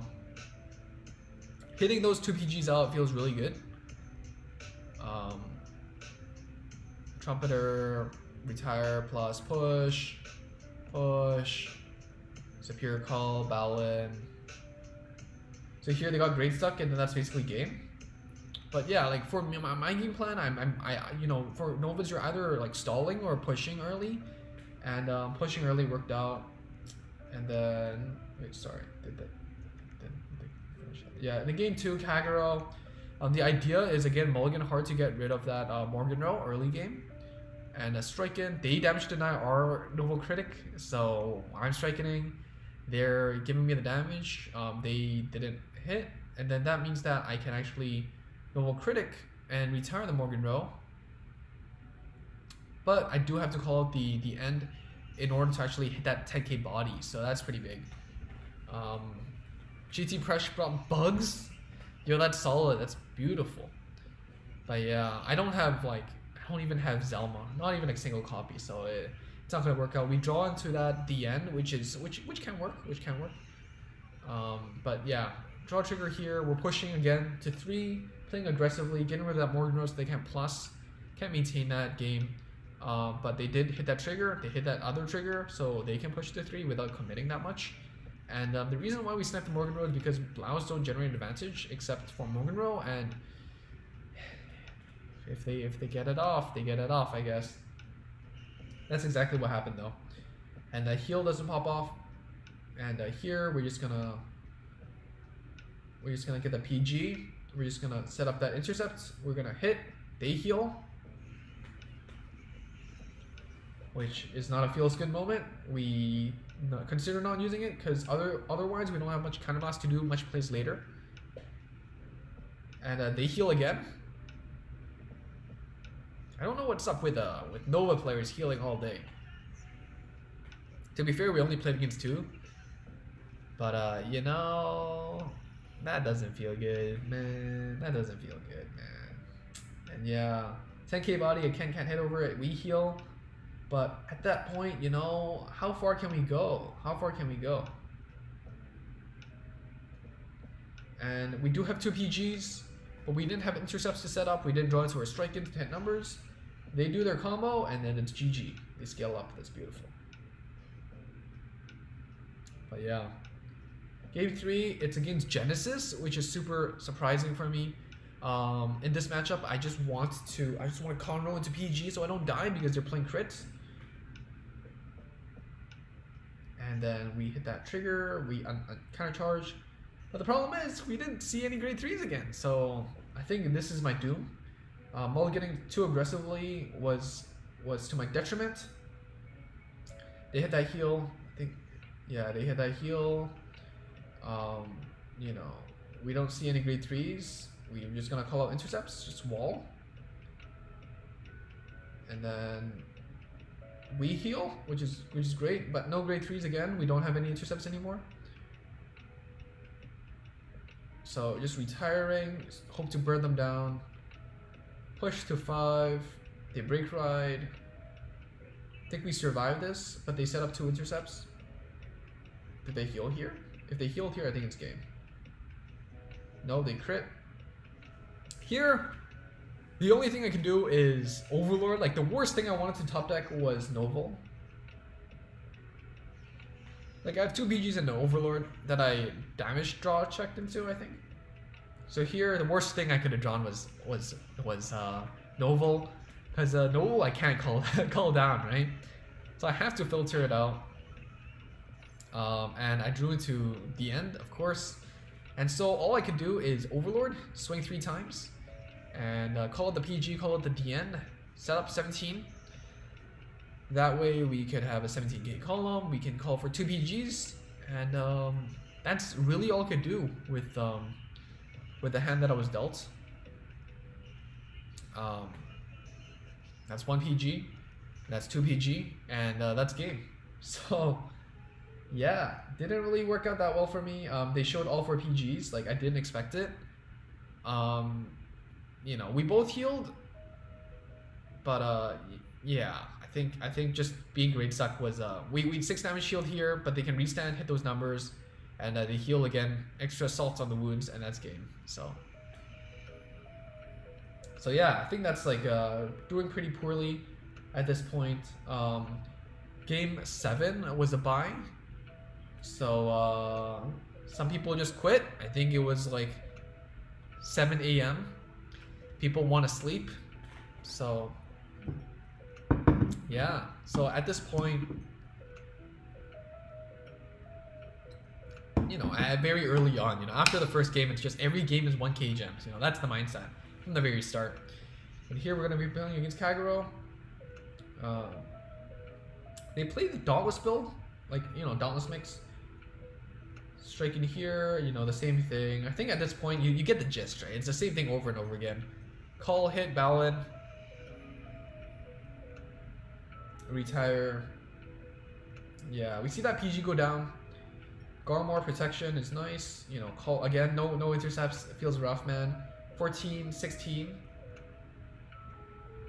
Heal, that's great. 2 to 4 is nice. Restand plays. Garmor. Draw 1 is good. See, we can compensate for that. 12, 16, 16. Overlord, I think that's game. Overlord 1, 2, and then Dauntless break ride. That's 1, 2, 3, 4, 5, 6. That's 6 hits, and unfortunately we only have 2 PGs, so that's game. So Overlord still counters that Garmor, which I think is still great. And then here we have the Mermatch, golds versus golds. Here I was gonna strat and hopefully see if we can push, because the 9 top deck anything that could hit, you know, more than 12. That would be second attack and then 17 hits for third attack. But we heal. I can't really complain. Heal is good. Can't complain about heal. And that means we're guaranteed to hit. But they healed. So that turn that could have been 3 damage was reduced to 1 damage. And that's a really a big shame. Here we against a lot. Again, we're just gonna plus with the Blaster Blade. Set up something maybe, but no intercepts. Seeing a Zenith would be amazing. So this is the second Trumpeter they use. I think they used all 4 Trumpeter this game. So they just slaughtered, absolutely slaughtered. Just so much plussing. Now here, back to this kind of hand again. Am I playing too aggressively with the Blaster Blade? Let me know. Like, what do you think? Because like the idea is you plus off with the Barkle, and you have bodies, right? But here I'm really lost for units. You know, if we see a trigger, we would hit, but we don't. Trumpeter for the 3rd time, I think. So they're just gonna infinite Blaster Blade spam, just gonna get rid of whatever plussing we had going on. And here we have to Zenith. We're 5-2. And here I think it's a misplay. I should have called in the other column. Because I'm like, wait a second, that 7k can't even hit. So yeah, so I think that's a huge misplay there. What that meant was I had to Zenith into rearguard. The reason why I would Zenith into rearguard is because the Blaster Blade is simply a plus, and it gave me better odds of searching for intercepts because it's check 1 out of 3 rather than Zenith, which is random. We had range between 5 minutes and 1 hour breaks. It was really depending on whatever they want kind of situation. So I think at one point, I think round 4, round 5, I was so burnt out because the wait was so long that I was like, wait, where do we even find the matchups? And then it was, you know, it's in the app. That was really embarrassing. But there, 4th Trumpeter, let's keep plussing. And here we're 5-3. What can we do? We're gonna gank all in grade 3 hand, baby. Let's go. So I think we drew into like heals again, whatever, man. Dank, push, and we got lucky. Mark, the 1 hour break is hellish. Yeah, we just don't know what to expect, right? Like we can't leave because the moment they send something out, then we have to reply in 5 minutes. Like the most stressful thing wasn't the game, it was like, when are they gonna send out the announcement? Because maybe I want to go make like lunch or something. And if I'm not on Discord alert when everyone's just spamming the general chat, you know, I could miss my ban. And if I don't show up, I could just lose, no show. So that was, I think that was the rough part. But here we got lucky. They didn't draw into any PGs, and that's why I like super advocate for Josephus. Some people I've seen play for Josephus, and you see not having the Josephus, you know, even if you plus all day and you just be super aggressive, if you don't draw PG, it means nothing. It means nothing, right? So got lucky, but at the same time, this is one card can change a lot of things. Prestige, the wait time was hell, making coffee, and then you had, yeah, exactly, right? You know what I'm saying? Like, and they were enforcing that 5-minute rule. So ended up selecting the wrong player. Yeah, I've got Kirito. There were 2 different Kiritos in the tournament, and people were so hectic. They were reading the wrong Kiritos list, so they didn't get to ban Pale Moon. So that guy went 6-2, I think, because people didn't ban Pale Moon. Some people were more than 5 minutes late but not penalized as the organizer didn't announce on time. It was just really, you know, they want to do whatever they like. They'll do whatever they want, and we're at mercy, right? Because they're the organizer. JT Press, you swear you were using the hotel at half the time. We just didn't have any warnings, right? Like maybe if they gave us a warning, like, oh, in 5 minutes we will announce the next round, it would have worked a lot better. It's not like an actual in-person tournament where you would notice that everyone's going to their seats, right? So, you know, it was a bit rough like that. It was a bit rough.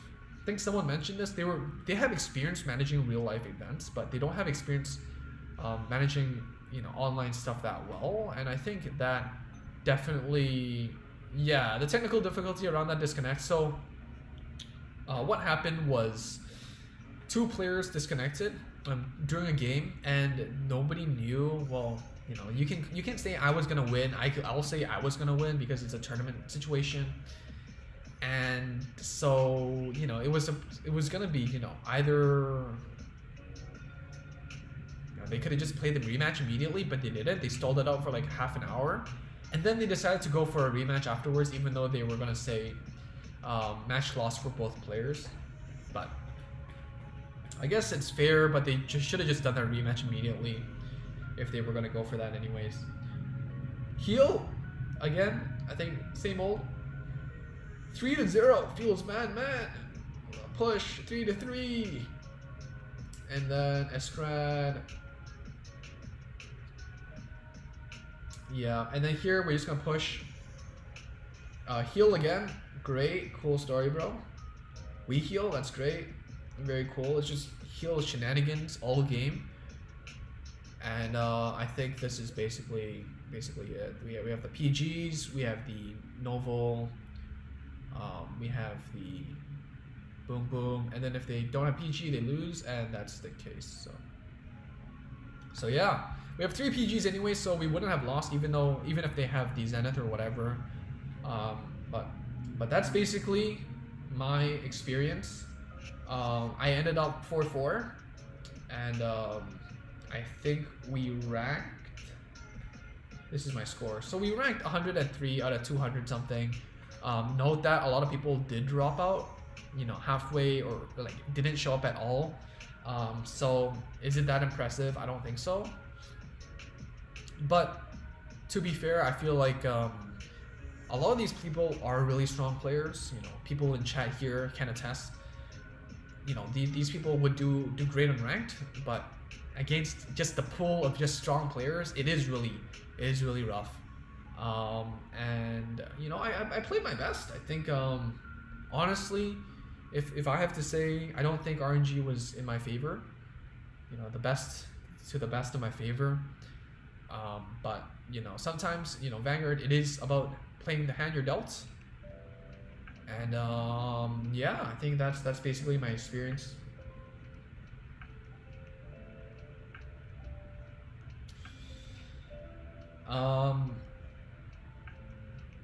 Golds carried there. I think everyone brought golds. I think nobody didn't bring golds. I that's a bold statement. If you guys want to see the deck list, I think that'd be great to check out.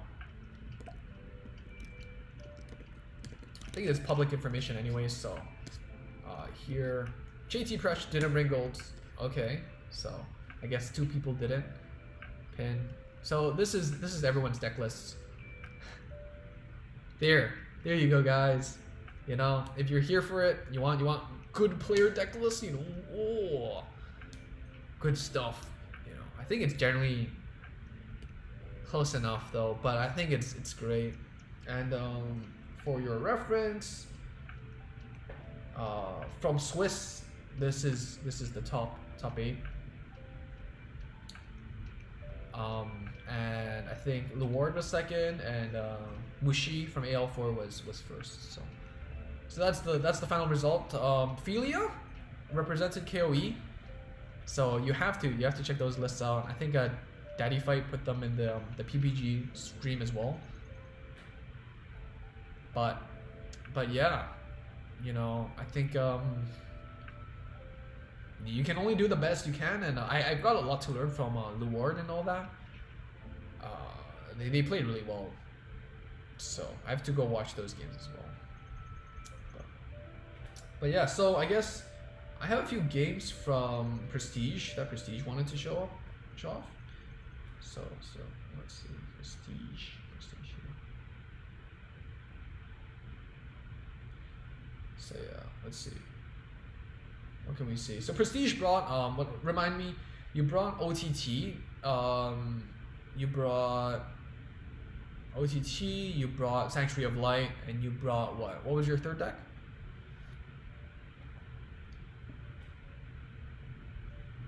Yeah, DI. Oh, super interesting. And Rebirth. All right. I remember Prestige said they wanted to bring the very interesting list, Prestige. They wanted to bring the 4 rank reward rebirths, but didn't have enough time because they were at rank 48. So that would have been fun. But I don't know. I really like mulliganing aggressively for the grade 1. This is not what I expected out of Sanctuary of Light. 100% did not expect this, but missed the ride chain really hurts. But I guess against Ammon, I don't know how I feel. The healed, okay. The heal it's rough. This is Narissa's gameplay. Yes. So here, I agree with this. Hit, plus. I think calling a grade 1 out here to actually get an extra attack in would have been nice. To just swing at the 7k. DIs aren't that good at plussing, so maybe just on the left side, calling out the other Swordbreaker clone, the Richard. Yes, hitting that 7k would have been viable maybe, especially since that cards in hand doesn't really hurt. I think it's Ammon. Don't know if you'd still play Raging. Maybe. I think it's just Ammon for another heal. I think this is the second heal. That's just rough. Alright, let's see if we can playback speed. Okay, let's see. So this way I don't have to keep Alt Art Blaster Blade from the tournament coupon. Sanctuary of Light, just spam intercepts. That's the last one because Prestige drew into more than one. Setting up those intercepts, not using the retire yet. I think it's too early. I agree. And the heal and draw is so good. I think they healed twice already, so I think it's more than fair.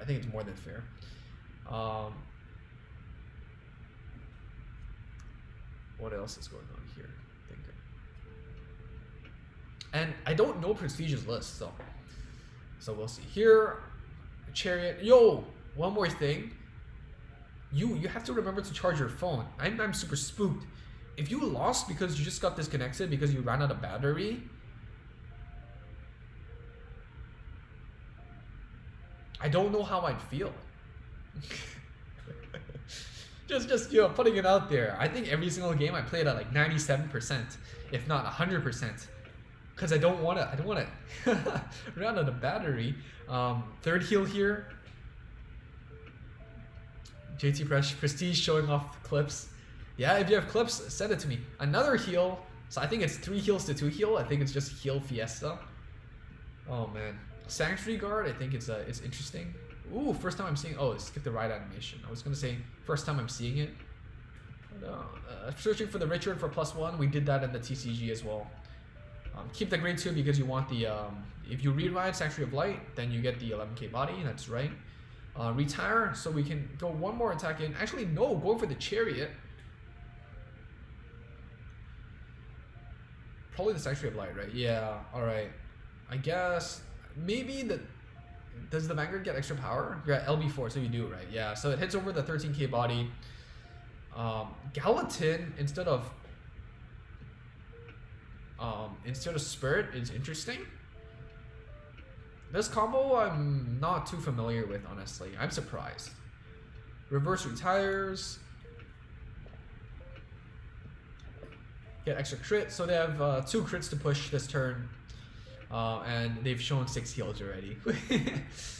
I don't know how I feel about that, but I mean they had to call one out to return one, right? So, and I think they called out the Chariot once or twice. So here another PG. So that's it for Narissa. There's no more PGs left. They have to win this turn, I think.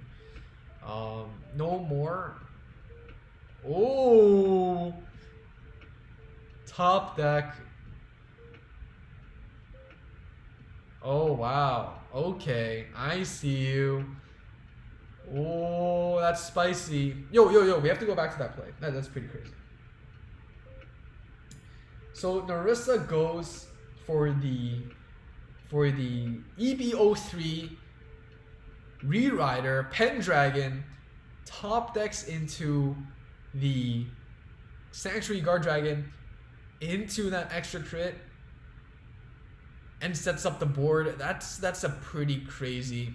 JT Presh, if you can send it to me on Discord, if you upload it on like Google Drive or like YouTube, that would work. That would work. So here they get, search into that PG thin, and also of course you gotta retire and push. think calling out that Sanctuary of Light would have worked out as well, because, you know, not much to call from the deck anyways. And if you hit a trigger there, you have 17 and 20 to actually hit over that defensive. But hitting into the Chariot works as well. But you're at 3. I think Narissa should be a bit cautious though, because deck out could be a thing. So JT Fresh, yep, would work. And you know, this game is pretty ridiculous, Narissa. I see why you wanted to show this. You know, I don't have these cards, so I never played around with this. But this is pretty crazy. I'm loving it. Please don't sue me, McDonald.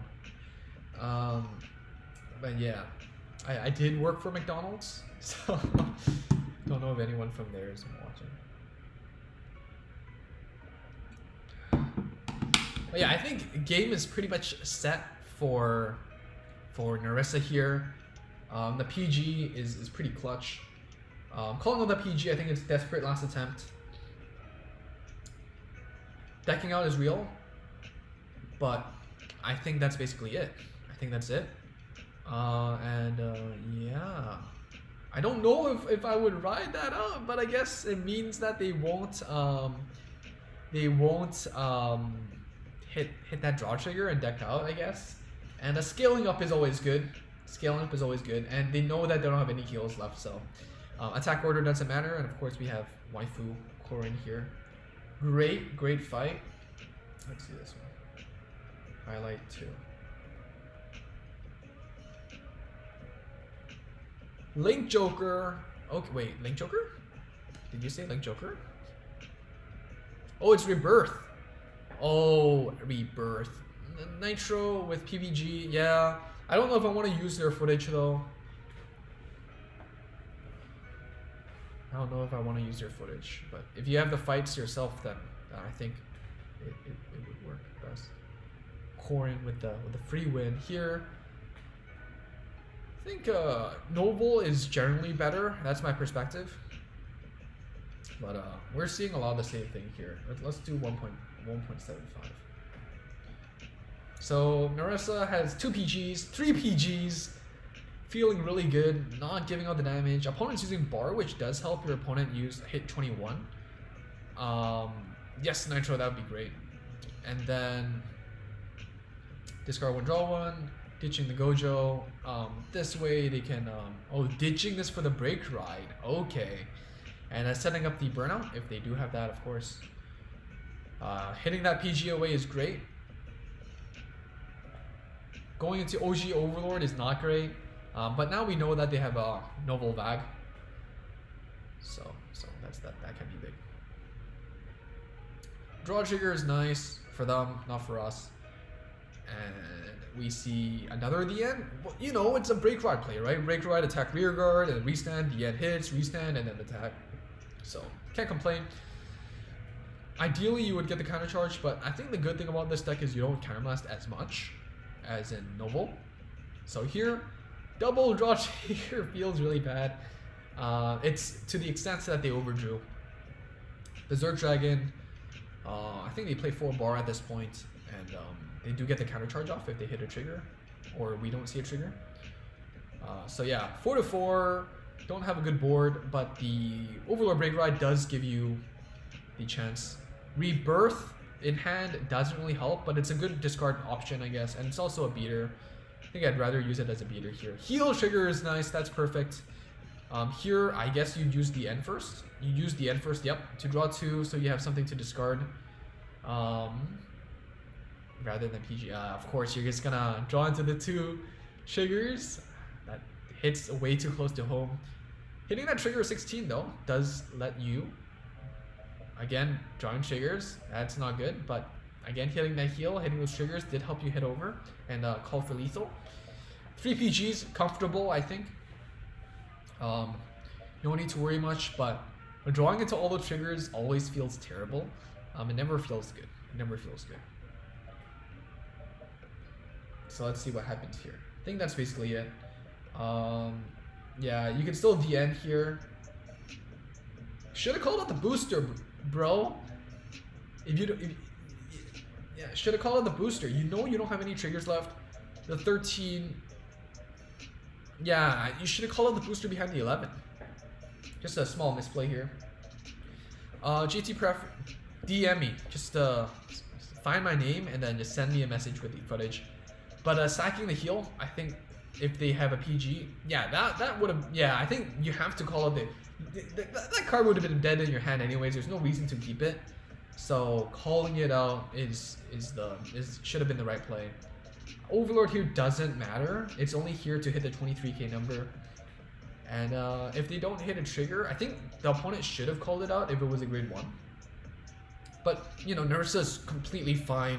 Doesn't matter. You have 3 PGs. You're done. You're home. You're there. So all Narissa needs to do is hit the 13k number. Can Narissa hit the 13k number? Let's see. Let's see if numbers are a thing. So playing defensively with the 2 intercepts works out. Doesn't need it. I think they showed 3 PG already. I think that's basically it. So yeah, I think calling out the intercepts was probably the better play because Narissa knows they ran out of triggers. So if they banked on, like, if they assume that the Noble hit the heal trigger, well, they're not going to see a trigger to actually hit over 23 anyway. So setting up the intercepts is probably the better play. Round 2 at Sanctuary of Light. This time, are we going to see the right chain? Hopefully not. Unfortunately not. No, I was going to say hopefully not because you did hit the right chain, but I didn't mean hopefully you don't hit the right chain. Okay, just to clarify. So here we're going to see the Leon again. I think this is Narissa's preferred ride target, obviously over the PG. But I'm gonna search for PG like last game. Gallatin, heal trigger. Oh, hate to see those. 9 into 14. Don't know why they would call out the strike in. That's just clearly a misplay. And another thing I would recommend is just turn off animation if you're gonna skip it. It saves time and doesn't make you misclick by accident, maybe. So here, what do we see here? We see 14, 19. PG is great. Sanctuary of Light, just call out the bodies. Great. Unfortunately, here it's a bit awkward, but rather have the retire, I guess. Heal again. It's amazing. Cool story, bro. Draw trigger doesn't matter. We hit. It's great. 0 to 3 is amazing. I love that. And you can always rerun Sanctuary of Light to get that intercept.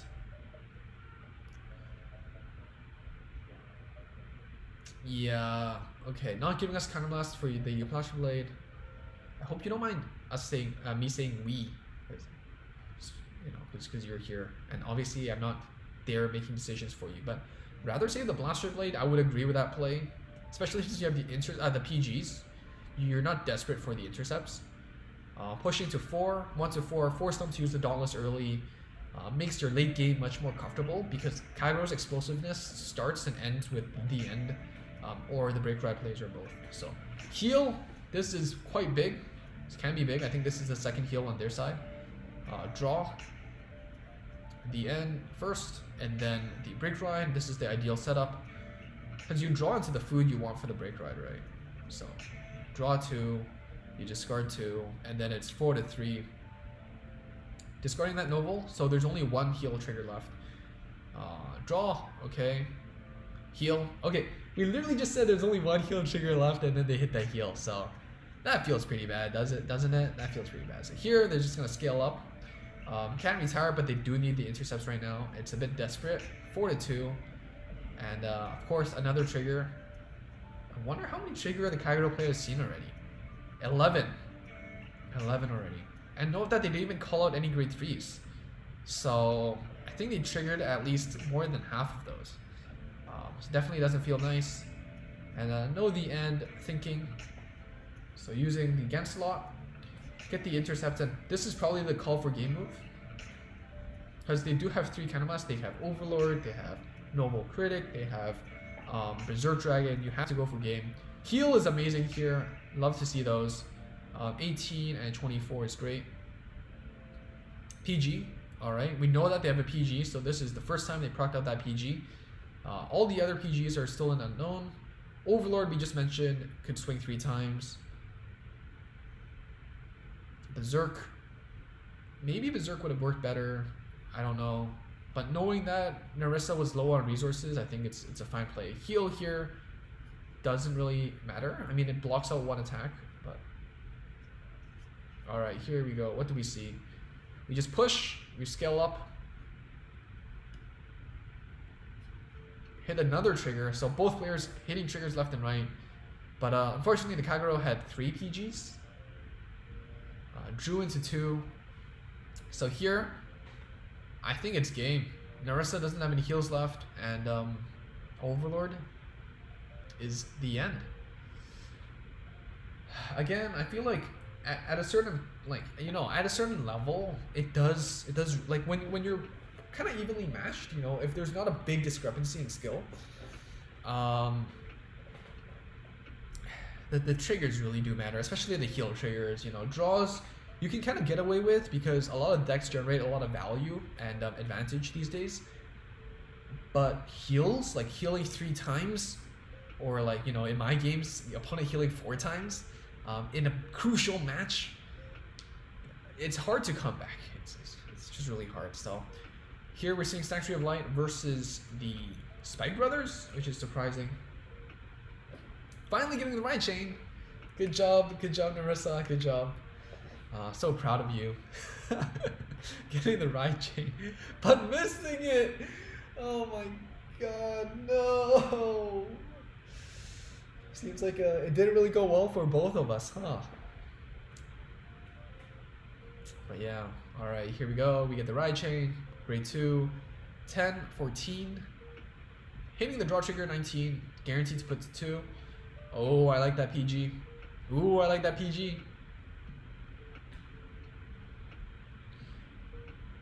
9k Vanguard, can't hit 10k. Mecha Trainer, a bit early, I think. Do want that body. 14, alright. Spike Brothers, I didn't encounter a single one. I think it's a pretty rare. Clan events are pretty rare in general. Grade stuck feels bad, but here you can use the flag thing to constants to actually plus. So that's quite nice. Here guaranteed. Oh, I don't know. I would guarantee 19. Ooh, no. I mean, I guess you can hit. I guess, but you know, I'd rather just guarantee that 19 column. You know, I don't know. I guess the constant does call out the booster, but you know, the other way around, you can choose to not call something out and save counterblast, especially since you know you have a Gamslot and a Blaster Blade, right? So yeah, I feel like that was a minor difference, especially since you have the riches in your hand. I don't think you need to call that desperately. Just my 2 cents. Just my 2 cents. Here, Juggernaut at more than 2, at more than 1. Interesting. Here, pushing to 3, not using the skill. I think that's fair. And I think you might want to just ride it, but no, just gonna go for the Blaster Blade. Just intercept spam. That's the way to go. You know, that's the name of the game. Just calling the one you searched out is the right play. Heal is good. Heal is great. Maybe that could have been the one that they put back. Push to 5. I think Narissa being hyped for this game probably means that they won. So let's see if Spike Brothers can make it. Probably not. Gonna primarily chip it to the fact that it's not Danbro, Danji Chabro, you know. Gotta get that Danji skin, man. Get that buff. Get the double intercepts. Get the plussing, double summoner. I love that. Playing it safe, maybe. I'd call over a double summoner. Yeah, I agree. Heal is great. You know, I love those. Draw is great. I love those. Maybe I would just stay because I can't call for lethal anyways. And this way, I only have 1 intercept. I mean, I'm losing both intercepts, and that's super rough, you know. Guess the good thing is that there's no Blaster Blade retire target anyways, and you know, I guess there is still one at the back row. But I think the Spike Brother player was just in a really rough spot with Narissa healing left and right. And again, when your player levels are on the same, sometimes it just really boils down to your luck with the triggers, and you know, it's really rough. I can't see any way out. You don't have any bodies. You don't have any cards to actually use the Deadly Emperor. You can only just bank on not having a PG, and unfortunately, Narissa started off the game with a PG, and I think that's game. Not really a show. It's just a, you know, kill. Yeah, use the Lian. Yeah, that's great. That's great. Don't even need to use the retire skill. I mean, you could. Extra assault on the wounds. I would have retired the grade 3. But I guess this way you can scale up and hit over those heals. Yeah, I think, okay. Game 3. Playing against Novas. I don't think I've actually won a single game against Novas today. I mean, yesterday. Get the Raichin again. Narissa with the Spicy Sanctuary of Light. Super interesting. Not using the Gans, I agree. Too early. Again, misses the Raichin. PG. Gets the body. 10, 14.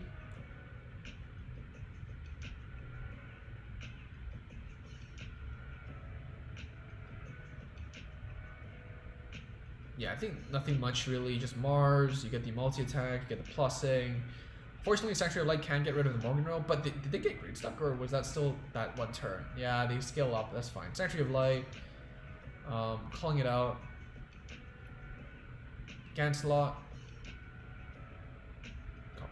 Constance is, yeah, I agree. Heal is great. Narissa's healing a lot too. Oh, drawing into that PG is big. Can be big. Getting the Blau. Lower resources on their side, so they really do need to hit to proc the Morgan Row.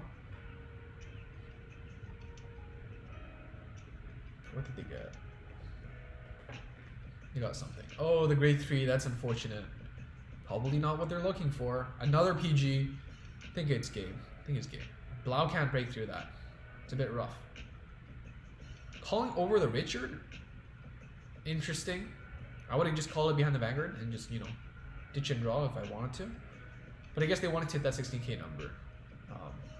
And wanted to attack Vanguard first to block the heal.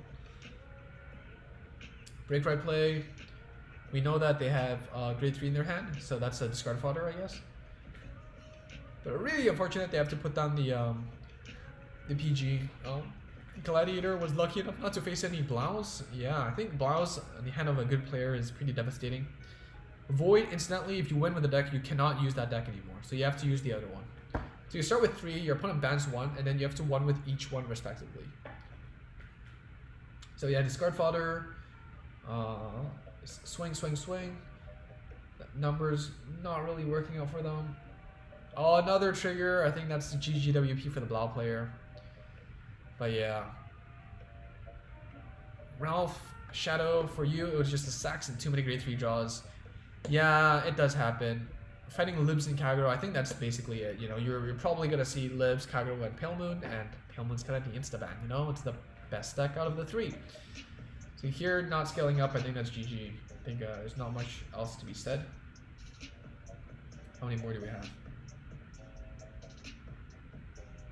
I think this is the last one. Finally getting to play the OTT, that's great. Oh, keeping the grade 1, alright. Sees the Swordbreaker. Getting the right chain. Oh, this is a great hand. I think this is a great hand. Looking at the stack. 16, bully that 6k. Heals don't matter here.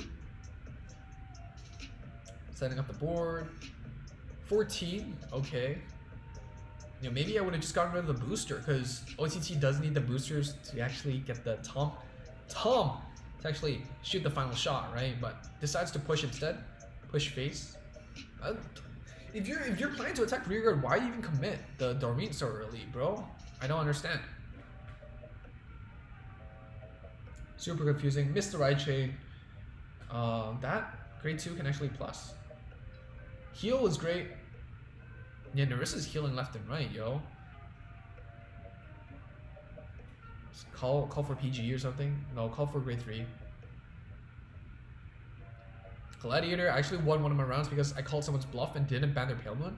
Oh man, that's big brain. That deck checked me for the Pet Dragon. Yeah. Pendragon can be spicy.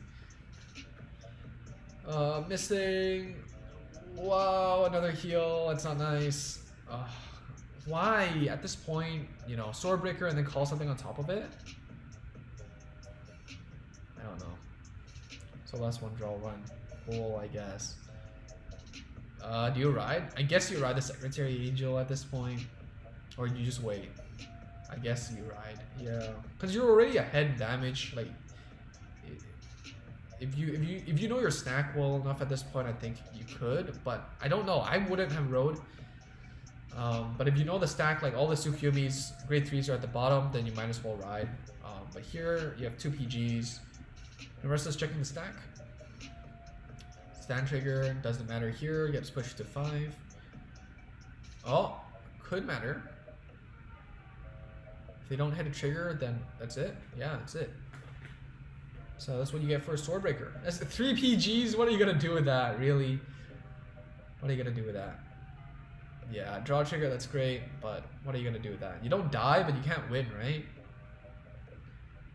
Heal not working, but look at Narissa. Heal, stand. That's pretty crazy too.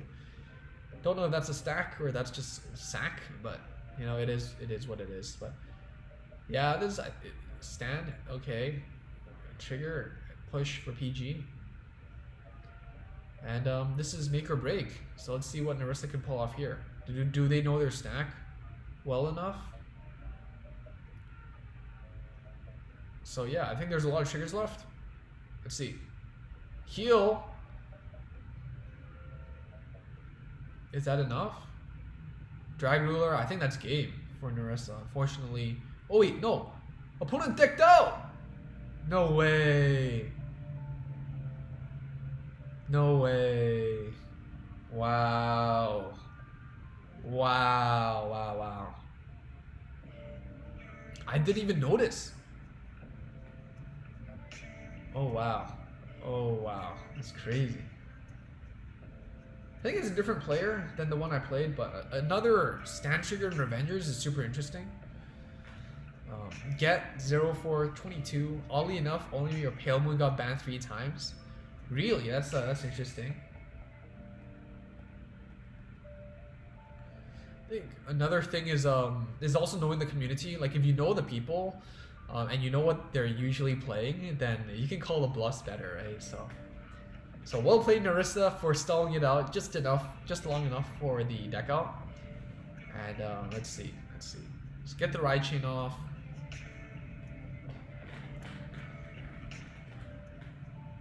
Get the ride chain. That's great. I think this is the first time you got the successful ride chain from grade 0 to grade 3 with the plussing. Didn't happen yet. Yo, what's up? Stand trigger, I don't even know what spice this is. Maybe I should go stand trigger. I mean, Revengers does fill up the board fast, but it's a lot of grade 1s, right? Blaster Blade, it's called, it's gonna retire, boom, 2 hits to face. Heal, again, Narissa healing and triggering all day. Maybe you know, they kept the stacking against Narissa away. Let's see, what else do we have? We have constants. Maybe attack constants last. Yeah, 2+. Heal again. Doesn't work this time. Still ahead. Oh, heal on the opponent's side. That's not good. Getting the +1. Quite nice.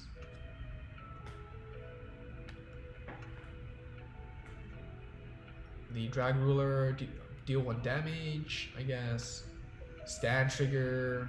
Oh, the attack pattern, you know, using the booster. A bit rough. So here, because of, is this just poor play? Let's see. No, they wanted to swing. Oh yeah, okay, let's see. So deal damage. Opponent's at 60, it's 21. Alright, well, Narissa hit that trigger. That of course changes things. Yeah, that changes things. So that's not poor play with the stand triggers, it's just sacking on Narissa's side, unfortunately. Here we have the 7k. I mean, we don't need it because your Sanctuary of Light scaled up. And another heal, which is Drag Ruler can play around it, I guess, but Wow.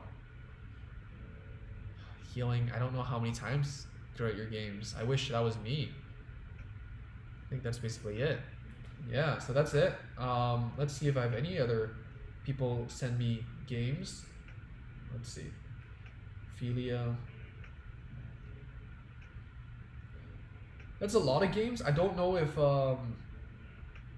do you have any particular ones for those who sent me content? For those who...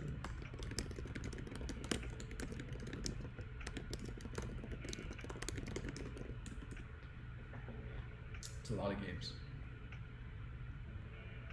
Oh yeah, Philia got to top 8, so that's great. And Nitro got to final. I guess we can watch the finals. So what is this? Round 1. So I guess this is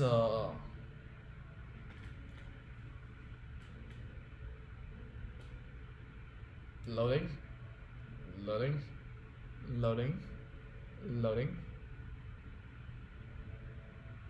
Philia brought Tachis and got to top 8.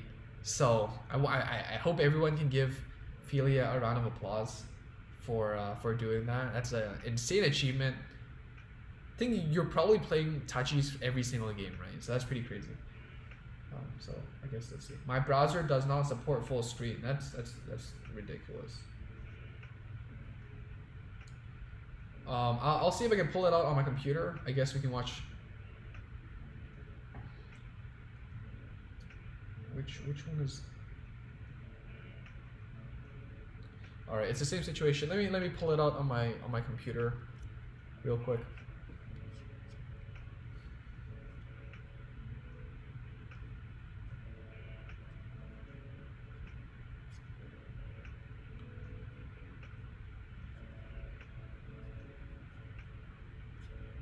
Let's see.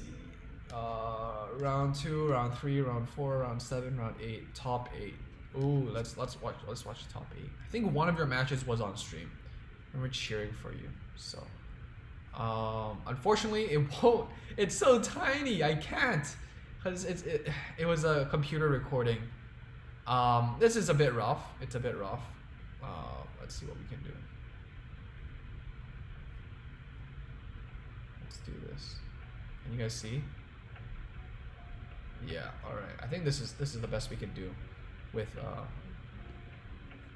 my terrible tech. So here, Revengers. All right. Oh no. Masquerade, the only right target here. Still playing the Armweed, so that's solid. Raging form as heal, interesting. And is Armweed what is Armweed? Let's see. Armweed's a draw, alright. Maybe it's the 13th card.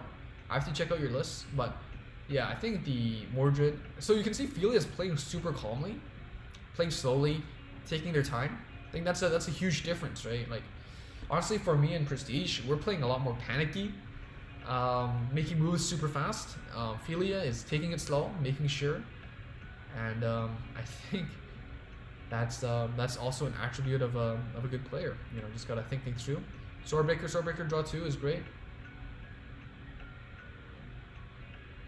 Generally, you put one behind the Vanguard and one on the column, and the side. Maybe I would have called it here, so I can make space for the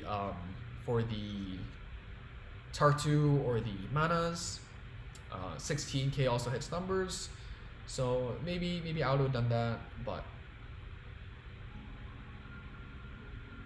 maybe Philia can tell us why not. Thank you, Cyrus. Hope you're having a great day. Hope you enjoyed, and yeah, have a great day. Have a great one. The main discard. Probably discarding the Mordred. Ooh, discarding that grade 1 instead. Alright. Ooh. Interesting. Building that 12k column. Probably call out the Masquerade. Maybe? Yep. Masquerade. So 12, 12, 20. Oh, hits that defensive, but they hit that offensive Durability. Heal trigger is also really clutch here. That's big. Let's see what else. What else happens here? Break Ride into Raging Form. Close out the Dorines. Blast your Dark Snipes. The main draws. So trying to push back, but Revengers isn't that great at catching up. So I think that's one of Philia's plays, is just playing really aggressively, calling out that grade 3 early, pushing for damage, and definitely think it paid off. Because here they can do the Raging Form play, but you know, then Philia can retaliate with their own Raging Form play, and I think that should be game.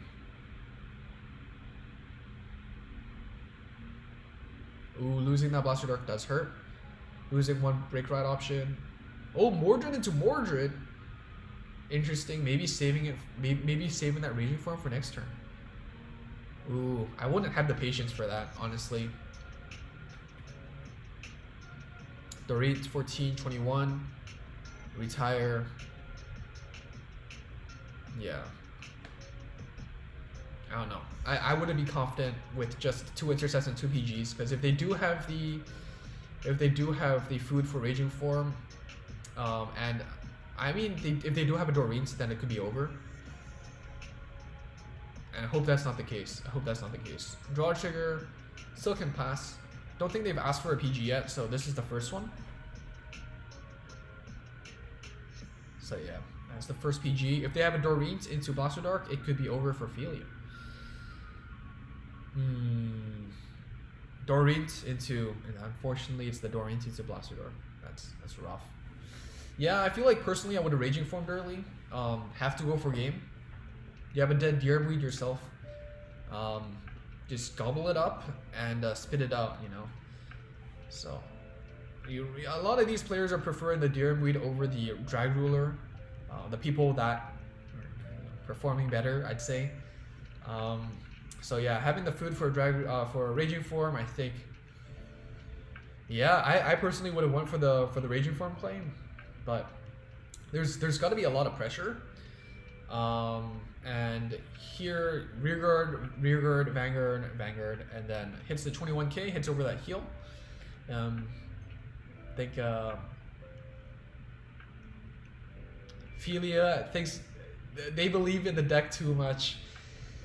Yeah, I don't know. I feel like I don't know if because like you don't know how many PGs your opponent has, right? But I don't know. I'm impatient. I would have pushed through game earlier, and unfortunately, unless they hit a heal, yeah, that's GG for game 1.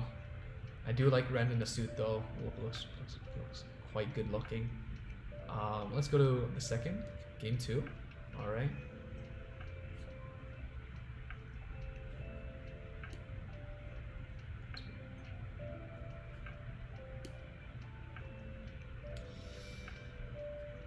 Alright, so it is Shadows versus Golds. Returning that, because you have another grade 1, that's fine. You want to plus it, draw 1. Drawing into another Mordred is unfortunate. Drawing into that Blaster Dark is fine. Drawing into that Swordbreaker is unfortunate. Damaging that Blaster Blade Liberator is great. Trumpeter Ride is alright. You know, it's fine. Hitting 14, guaranteeing that Wingle. I think that's the right attack pattern. That PG is rough. But yeah, sometimes. Oh no, 2 PGs. Is that GG?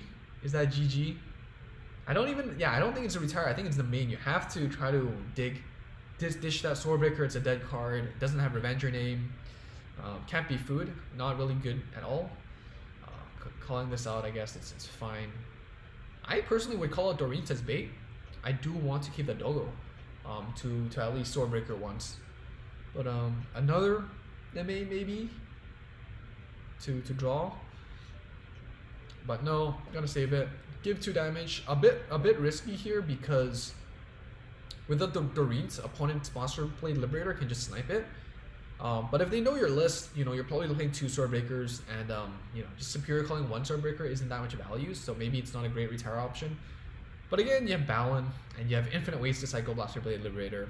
So the retire isn't that. I mean, the retire at Blaster Blade isn't that expensive. So yeah, I'd kill the doggo.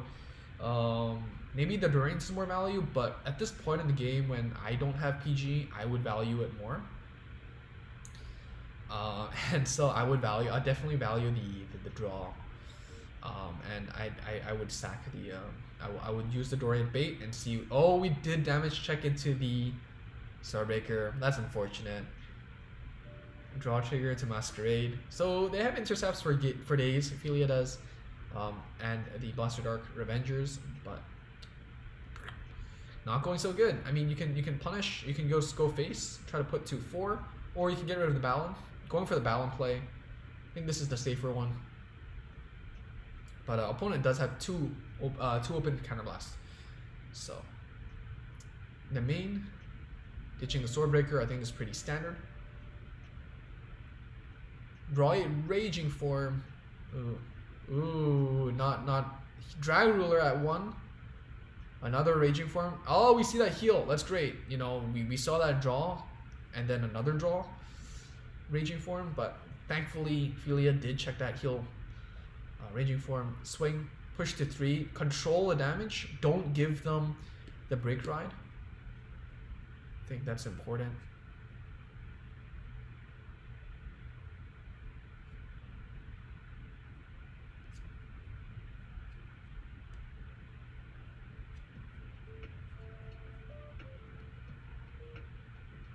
Yeah, since at this point nobody was really playing Revengers, so I'm really surprised it didn't show up that much. But yeah, opponent's just thinking, let's skip this. Another heal, Zenith. Yeah, I think it's rough. Really, it's really hard to catch up at this point. But you do have the Raging Form Break Ride play. Chose not to Break Ride. Could have just Broke Ride with Mordred. Okay, Ophelia playing a bunch of different grade 3s. There's Desperate as well. Abyss is popular, but you know, at this point in the game, Abyss wasn't out, right? So killing the Balin, trying to play it safe. You know, just gonna keep moving those pieces, hold them at 3. Draw trigger.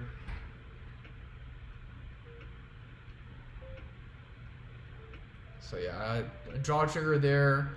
Really rough. Ophelia tries to control the pace, but not getting the PGs and opponent hitting draw triggers left and right really hurts. Yeah, that's a retire, and then I think that could be just game. Not much to be said here, just 1, 2, 3.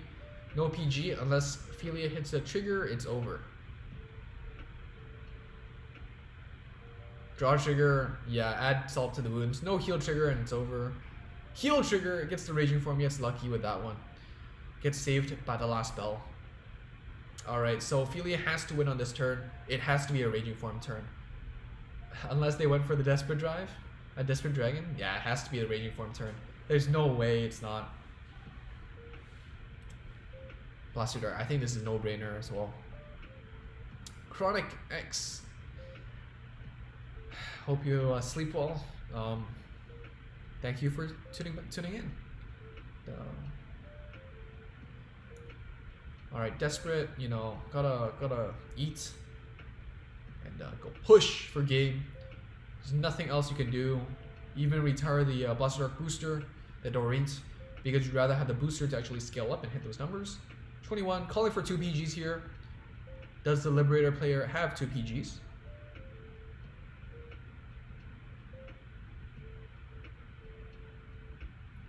No, not even a single PG. That's great. And so this is game 3. Ophelia showing the Tachi. Oh my god, this is a 5-minute game. I wonder what happened. Prestige, yeah, didn't realize it was 3:30. Yeah, it's 3:30 already. We've been doing this for like over 2 hours. Compared to yesterday, this is nothing though. You know. All right, let's go Tachi boys. So if you want to see more, I don't know if Ophelia or like the other players are comfortable sharing the footage, but you can go ahead and ask. You know, you never know. And of course, officially, you can just go on Twitch and you will see Ophelia's game. You'll see Nitro's games as well, so you can do that.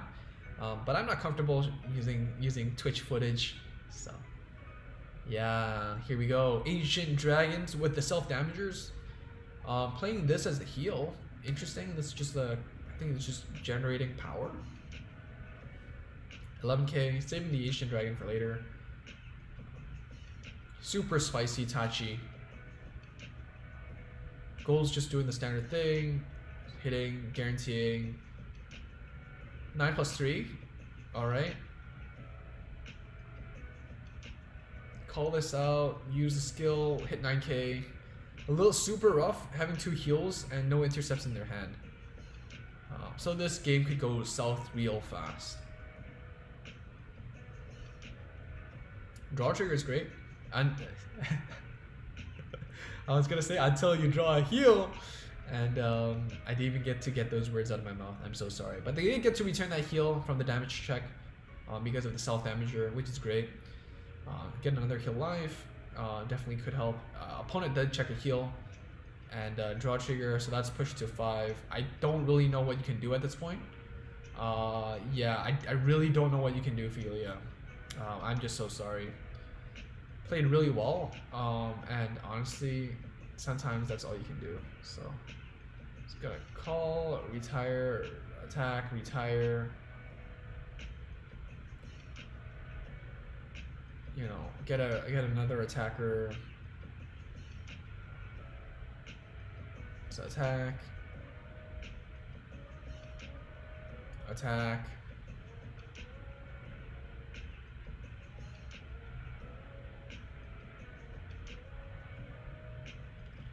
Draw into another trigger, which is yippee, but not even enough to call for lethal. Heal, it's a bit too late, and I think that's game. You know, golds just proc off, and then yeah. So I think that's unfortunate, but that is just how it is. And if you want to see more, you know, definitely go ask Ophelia. And yeah, I think that's super fun. I think performed really well. I wish we could show more, but yeah, I think Ophelia did amazing. So let's see Nitro. Nitro got to play Pale Moon. Wow. Ooh, sorry about that. It's personal stuff on a different screen.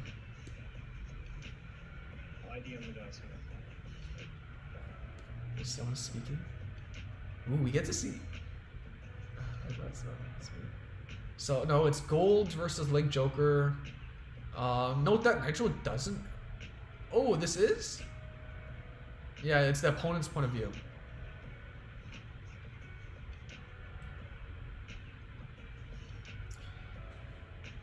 So yeah, lots of blaster blades here. For Nitro, playing Link Joker, calling the 7k out aggressively. I do that as well. Hitting the 21, get the +1 is great. I like that too. Infinite 0. Oh, okay, that draw trigger is nice. Giving the Gancelot. Look at this guy. You know, he's stacked. Look at that hand. That's amazing. It's disgusting.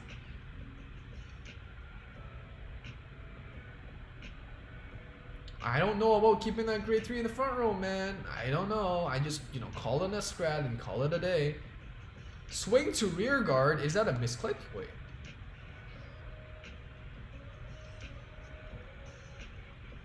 I don't, wait, is that intentional? I don't know. I mean, I guess it doesn't really change much. You're not gonna give 4 damage with a grade 3 in the front row. That's a big misplay, right? Pushing to 4. Nitro's also playing really, you know, if they break around and kill here, it's pretty dangerous because you only have 1 intercept. I can just always get the blaster blade out and boom, boom, boom, and it's over. So it's a bit risky for Nitro here. Yeah, I just gotta kill the intercept and go for game. If Nitro doesn't have like one or two PGs, I don't know how I feel about the plays. Especially since they have the board to actually get the +5 off the break ride. The heal is big. The heal is big. The draw. Okay, come on. That's 31k body. It's hard to hit over. I feel really bad for the gold player, but maybe check for 2 triggers. If they see 2 triggers, then they can check for 2 PGs. Trumpeter, that's a 31. That's great. Just need one trigger. There you go. One trigger. This way they can check for 2 PGs. And Nitro does have it. So I think this is Nitro's game. Nebula, Break Ride, Lock Front Row. Lock another one. Yeah, no PG. That's GG. So I think what went down here was, I guess the triggers didn't matter. Maybe the draw trigger into PG or something, but 2 PGs and not having PGs, I think that's the biggest difference in this match. And that's really unfortunate for the gold player. I think holding on and not giving the 3 damage was right. Keeping that Gan slot, I don't know how I feel about that, but you know, yeah. And shout out to Shiro. Keeping that Gan slot is fine. Against Pale Moon, maybe I would have held on to a more aggressive early game to just set up intercepts. But Pale Moon's kind of disgusting. Did they ban golds on your end? Yeah, that's great. That's great. Cool. I don't really. Yeah. Escrad.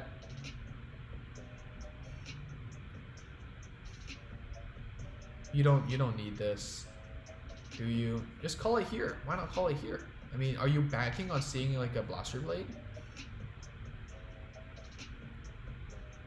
I think this is it's too greedy. I feel like this is too greedy. Nicholas Lim, do you need to get the videos to get the gems? I don't know. Just why not just submit it? You know, it is troublesome, but it's not that troublesome. I think you could just tell them you're not submitting it. I think it's fine, but if they wanted to just bank on seeing a Blaster Blade, maybe just checking a Scrad first would have been better, because now you only have 3 instead of 4 Blaster Blades to check, right? Just my 2 cents. Having 1 less intercept does really hurt when they have you know, a 7k here that they can use to boost to actually pop off the Marchica.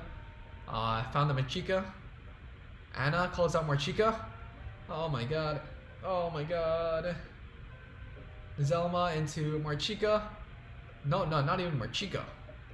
Just calls out the 10k, saving the Marchica for later. 19 can't hit.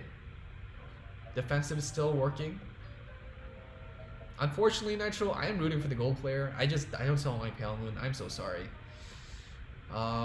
Let's see. Blaster Blade kills. Do you kill the Anna or do you kill the 10k? Do you try to push forward? Killing the Anna, all right, because they know that they have the Zelma here, so it's a threat, right? Escrad, that's fine. I think, yeah, people play Josephus. It's not just me. Josephus hits the 21. Is it necessary? I don't know. I would attack Blaster Blade first. You can always Escrad as an option. And push to 4. Alright, double checking those PGs. Wait, did they double check those PGs? Yeah, RNG wasn't on their side, bro. Gold player feels bad, man. Marchica, comboing time. And then I think that's GG, right?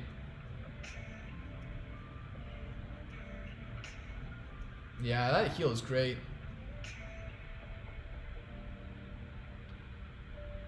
Oh, that heal is great too. But let's see if the gold player gets a grade 3. Oh, the Monarch. Gotta do it. You gotta do it. Gotta do it. You gotta get that retire in.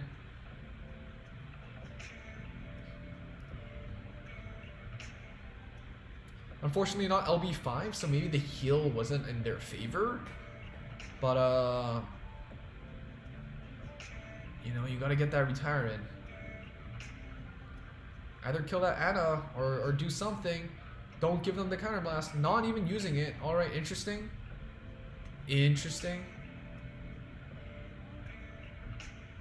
Are they gonna do it just for the Josephus?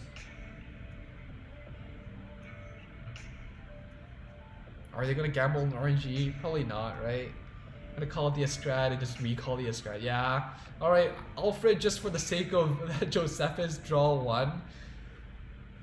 Oh my gosh. Really? Really? Yeah, Josephus behind the Vanguard, that's fine. Yeah. Yeah, see, that draw one's important. You want to draw those PGs. Yeah, there you go. There you go. So, for those that doubted me, see, big brain moment here. Kill that Anna. Keep the balance at this point. Not giving the counterblast 2 to use the Luki skill. I think it's smart. Draw trigger. Oh, drawing into the zenith could mean lethal for next turn. Draw trigger again. Rough. Alice. It's awkward. It's awkward. So gold player only has this turn to kill. If not, then it's over. Can they seal the deal? Zenith is the play. Zenith is the play. Use Trumpeter. You don't use the skill. Oh, you use the skill. You try to top deck the. All right, you see a trigger. That's fine because you can always just Zenith it away. Do you? I mean, at this point, you know you're gonna lose, right? There's no reason to call double intercept and then return something at the back row, and then check, right? So a big misplay here. Should attack with the rearguard column first because it's 16. Yeah, that's a huge misplay. Like, what are you gonna do if you don't see a trigger? Yeah, what are you gonna do? 16. 16.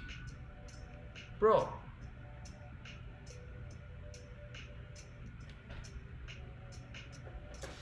Well, you know, well, you can't really multi-attack anymore because you lack counterblast. Pale Moon's a bit stuck. But I mean, I guess. I mean, this way you have a chance to kill the Alice, I guess is the reasoning. But I don't know. I don't know.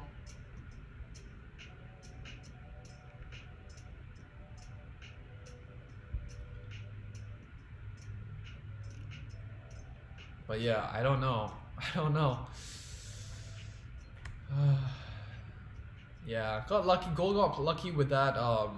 Josephus into PG, and honestly, that's all that is. You know, not having enough counterblast for the late game turn really hurt the Pale Moon player.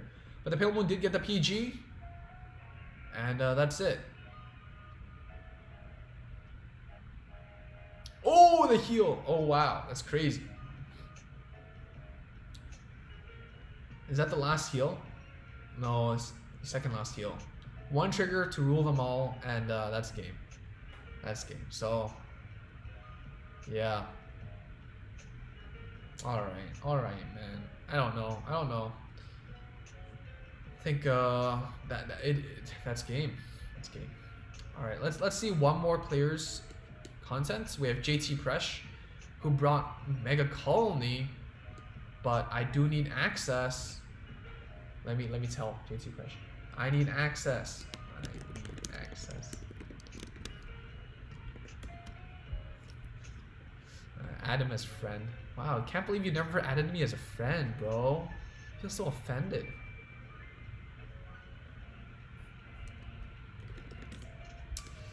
But yeah, I mean, how do people feel about the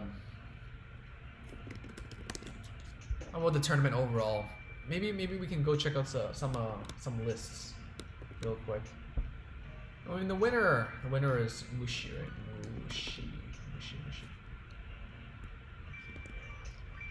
And what did they play? There was an error. Wow. Okay. Kagero plays 4 Bellicosity to countercharge. Plays 4 of this. No Gojos at all. So you're going for a more aggressive approach if you're not playing Gojos at all. Golds. This is the Ganslot extra power. 2/2/2 4/3. Not a big fan of this. I guess all the units are great, so I can't complain. 1/2/2. Not really. I guess considering banning the Kagero, Garmor not very important for them, I guess. And this is the spice, I think. This is the spice. This is something I consider playing combo blouse. I have a deck profile with the deck similar to this. I play Street Bouncer though. But you can check that out. I think it's a really strong deck. Luar did ban this as the last match, as the last deck, but definitely something spicy. And for Luad, we have Silverthorn. I think this is the standard list, nothing special. This is also standard, 3-3-3 instead of 4-3-2 or something, but close enough. And gold, this is, I think Lord won practically every game with this, if not all the games. So I'm net decking this, and I'm trying to figure this out. So if you want to see these decks in play, great matches, go check out the Twitch, and let's see if JT Fresh gave me permission yet. Still not yet. All right, let's see who else we can cover. Anyone want to any lists? Any lists that oh, Prestige, yeah. Let's check out Prestige's list. Nervous.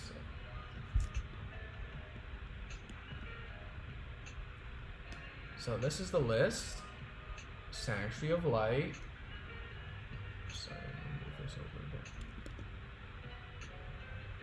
So we're seeing, alright, Ride Chain.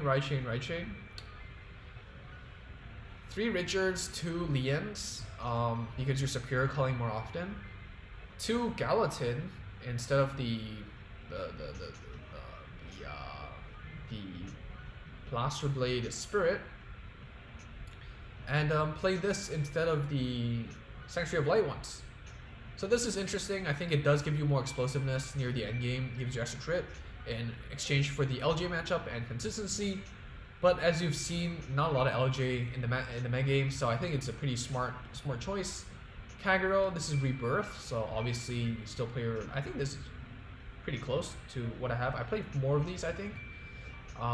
But yeah, 2-2 split. I think Narissa really values the break ride, so that's great. And OTT, I think this is pretty standard as well. I think 2 AKs help support your Silent Tom is bigger. And I think let's see, GT Fresh. Yes, I have the works. All right. Let's see. All right, this is the Mega Colony match.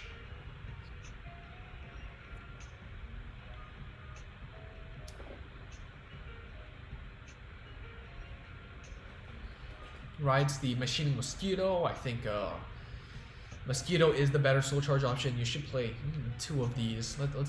We can check how many they play later, but the Locust for the filter is interesting. I didn't really find much value on it, but yeah, this perspective is something I turned off like almost immediately when I started playing the game. But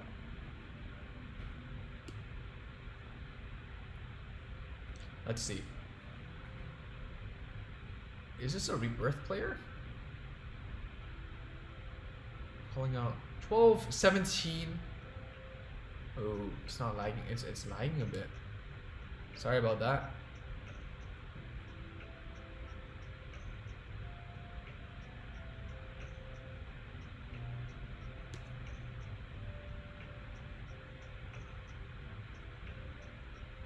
All right, let's start from the top. So here, check the trigger. Paplio, I think it's a great card. All right, see you, Prestige. Thanks for swinging by and showing us what you got. Sorry, stun that front row. I don't know why they would let you do that, but they did. They gotta ditch that booster, I think. Not using it. All right, attack with Vanguard first, and then hit that 19k number. It's great. Heal is amazing. I love that heal. I bet you enjoy that too. Hit, lock that Conroe down. That trigger doesn't mean nothing. At that point, I don't know why. I mean, yeah, I guess, yeah.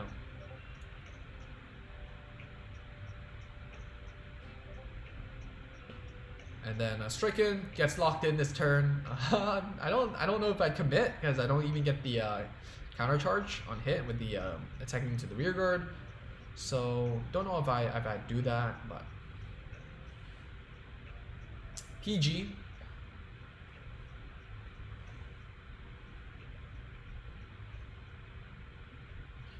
Alright, this is taking way too long, man. Alright, Burnout killing the booster. It's okay, they got 2 left. Going for the Warsicle immediately. The little B. Get stuff done. Draw 1.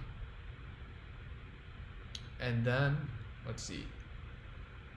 Booster, not sure about the booster. Not necessary. Maybe wouldn't have tucked in that rearguard if I knew I was gonna put that down. Yeah, I don't know. I'm not too sure. Not too sure. Maybe you wanted that machining in the soul. I don't know.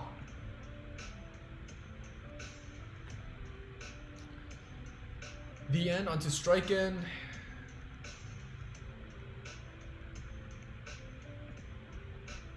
Noble critic.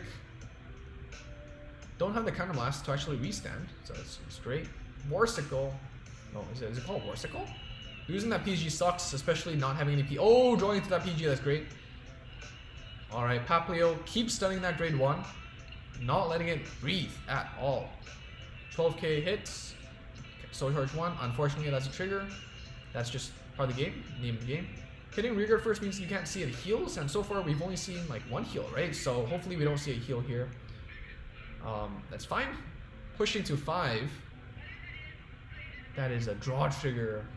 But they showed 1 PG in hand, they showed 1 PG in damage, so at most 2 more unknowns on the Kagero end. We have the Bellicosity, we have the Gojo. Don't know why they're not just considering stepping on top of that grade 1, you know? At this point, you really have to... you're using all the counterblast already, okay. Bellicosity does help them countercharge 1, but you know, at the cost of the end attack. I think this is a really good showing for JT Presh and a really poor showing for the Kagero player, honestly. Unless their hand is like all PGs, which then I don't know why you'd con roll that early. I don't see why you'd play like this. I really don't. The end, sacrificing that swing just for the trigger. It gets the heal, gets compensated for that bad play, gets the trigger to hit over and push 4 to 5. Draw trigger, it's great. Oh, gets the Warsicle. That means the little B can come out again. Yep, go for the little B. Really good, really good. And it does let them cycle as well, right?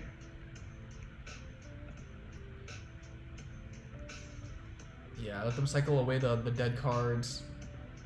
That's great. The little B lets you draw a card again. Solid. Papilio is great. And stunning that grade 3 in the front row is also really good. Yeah, I think that's solid. And then just, you know, paralyzing the Vanguard is also really great, and you can unhit and then lock that Gojo down as well. And that means they can't even filter next turn if they wanted to. And then you're smooth sailing. I think you're pretty good to go. You know, 22 just to hit over that defensive trigger if that happens. Warsicle forces a discard to ride. And if not, then that's 1 less swing again. And, you know, the Kagero is just hanging on a thread. It's not going well for them.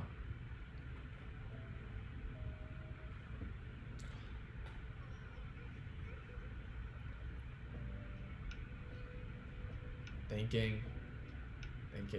Did they re-ride? Re-ride the end? Oh, wow. Checks the PG. Persona blasts the end. Alright. Did hit that heal, but JT Presh has 2 PGs. Still looking fine. Not great, but still fine. Calling out that, probably not tucking anything in. Just get the on hit and then lock that Dragonic Overlord down. Yeah, you have the PGs to compensate. They only have 1 counterblast. You know, the odds of still having that Noble Critic or that burnout is low. Heal. This is really, yeah, it's GG. So that's great. Great game. Game 2. Is this Sanctuary of Light or is this Jewel Knights? This is Jewel Knights with the Ashley booster, the 7+5 to the Ashley. Playing aggressively with the Nouveau Roman. Seeing that SPPG. Ooh, calling up the board. You know, riding the tilde, I think that's the name, right? And not choosing to plus is interesting. I don't play enough. I don't play Duel Knights at all to comment that much. But you know, given the fact that I played Kagero every match yesterday, I think I can comment on that. Pushing. Let's see. Strike in. Gojo, discard a Dragon Overlord using the burnout. That's great. Getting rid of that booster. And then going for this thingy. Just attacking into these sides, just not giving the Duel Knights the ability to plus. Still going for the Ashley. And 14 and going for face. Yep, let's see what you got. Let's see what you got. Draw trigger is great.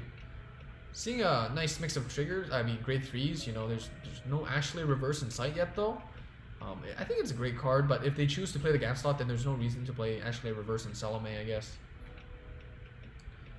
Yep.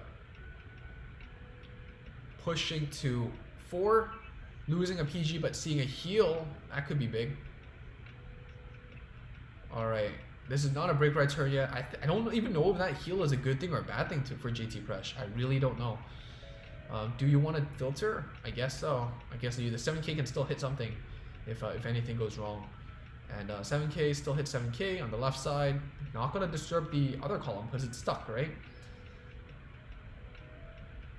If they see 2 triggers, I mean, it still won't hit. But pushing to 5. Oh, but the heal, both players healing. And going for skipping right phase. Velocity. Hitting another heal. That's rough. That's rough. Restands. I would put the... I don't know. Yeah. I don't know. Maybe I would have put the power on the Bellicosity, but putting the power of Vanguard means Vanguard attacks second after your 14K column hits. Which you know, it's more pressure in terms of damage. Shows another PG, shows a draw trigger. Alright, here we go. This is JT Precious, multi-attack, break right turn. Ooh, that's the only grade 1 left. That's rough.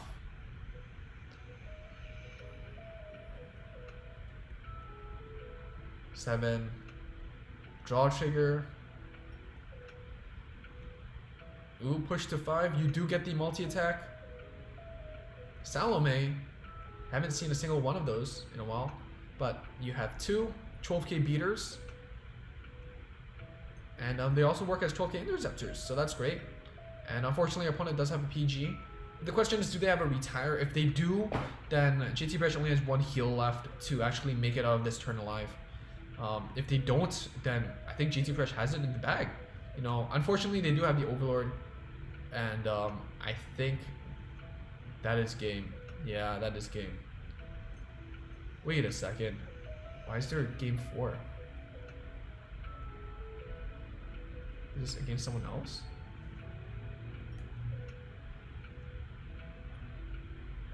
I am a bit confused. But yeah, I mean, interesting list. A lot of 8+3s, 12K beaters, Salome as well. I'm not too sure what's going on here. There's 4 games, unless I miscounted myself. But yeah, it's that's basically it. That's basically it. So that's the long stream. It's been 3 hours. That is my tournament review for Spring Circuit. The more valuable stuff I'd say is in the front. If you want to see other people's perspective, it's at the end. And of course my matches and my review of my matches, like dab in the middle. Thank you, JT Fresh. Thank you. That's a great Mega Colony play, by the way. But yeah, I mean, overall, I really enjoyed it. I think it's great that Global is getting more events. For next week, I still have Shiro Fest, or the Shiro Circuit, that I need to still play 1 day before the Legion era. I am honestly a bit burnt out, but again, we got to do the best we can, and maybe we won't play better in 1 week's time, but we'll get luckier in 1 week's time. So that is all for today, really. Thank you all for tuning in. I guess I'll do big news tomorrow or the day after. There isn't really a lot of news recently, so I didn't know. I just really wanted to do this because this was just something that I thought about last night, and people wanted to see all the games. You guys are greedy. It does take a lot of time to record this kind of stuff, so might as well do a stream and catch up with you guys. But yeah, appreciate it. Good job everyone for playing so hard. The entire event was 8 to 12 hours long, depending on how you define it. And everyone played really well. Everyone played their hearts out, I hope. And for people that didn't play, hopefully you have a shot next time around when there is a circuit. Even if you don't feel like you're confident enough yet, like Anubis, I know you always feel like you're not confident enough. Sometimes you have to just do, and you will gain the skills and experience you need as you move along. If you don't start somewhere, you're not starting anywhere, right? So that's my word of advice. If you want to give it a shot, give it a shot, and whatever happens, and at least you gave it a try. So thank you all for tuning in today on a Sunday or a Monday if you're in Asia or in Europe or something. I guess it's late right now as well. Like the video or like the stream if you liked it. Subscribe if you haven't already. I think everyone here subscribed already if you're tuning in here at this time. But thank you all for swinging by and just having a great chat. It's always fun seeing your own POVs, yeah, it's great fun. Enjoy the rest of your week. I'll see you all soon. Bye.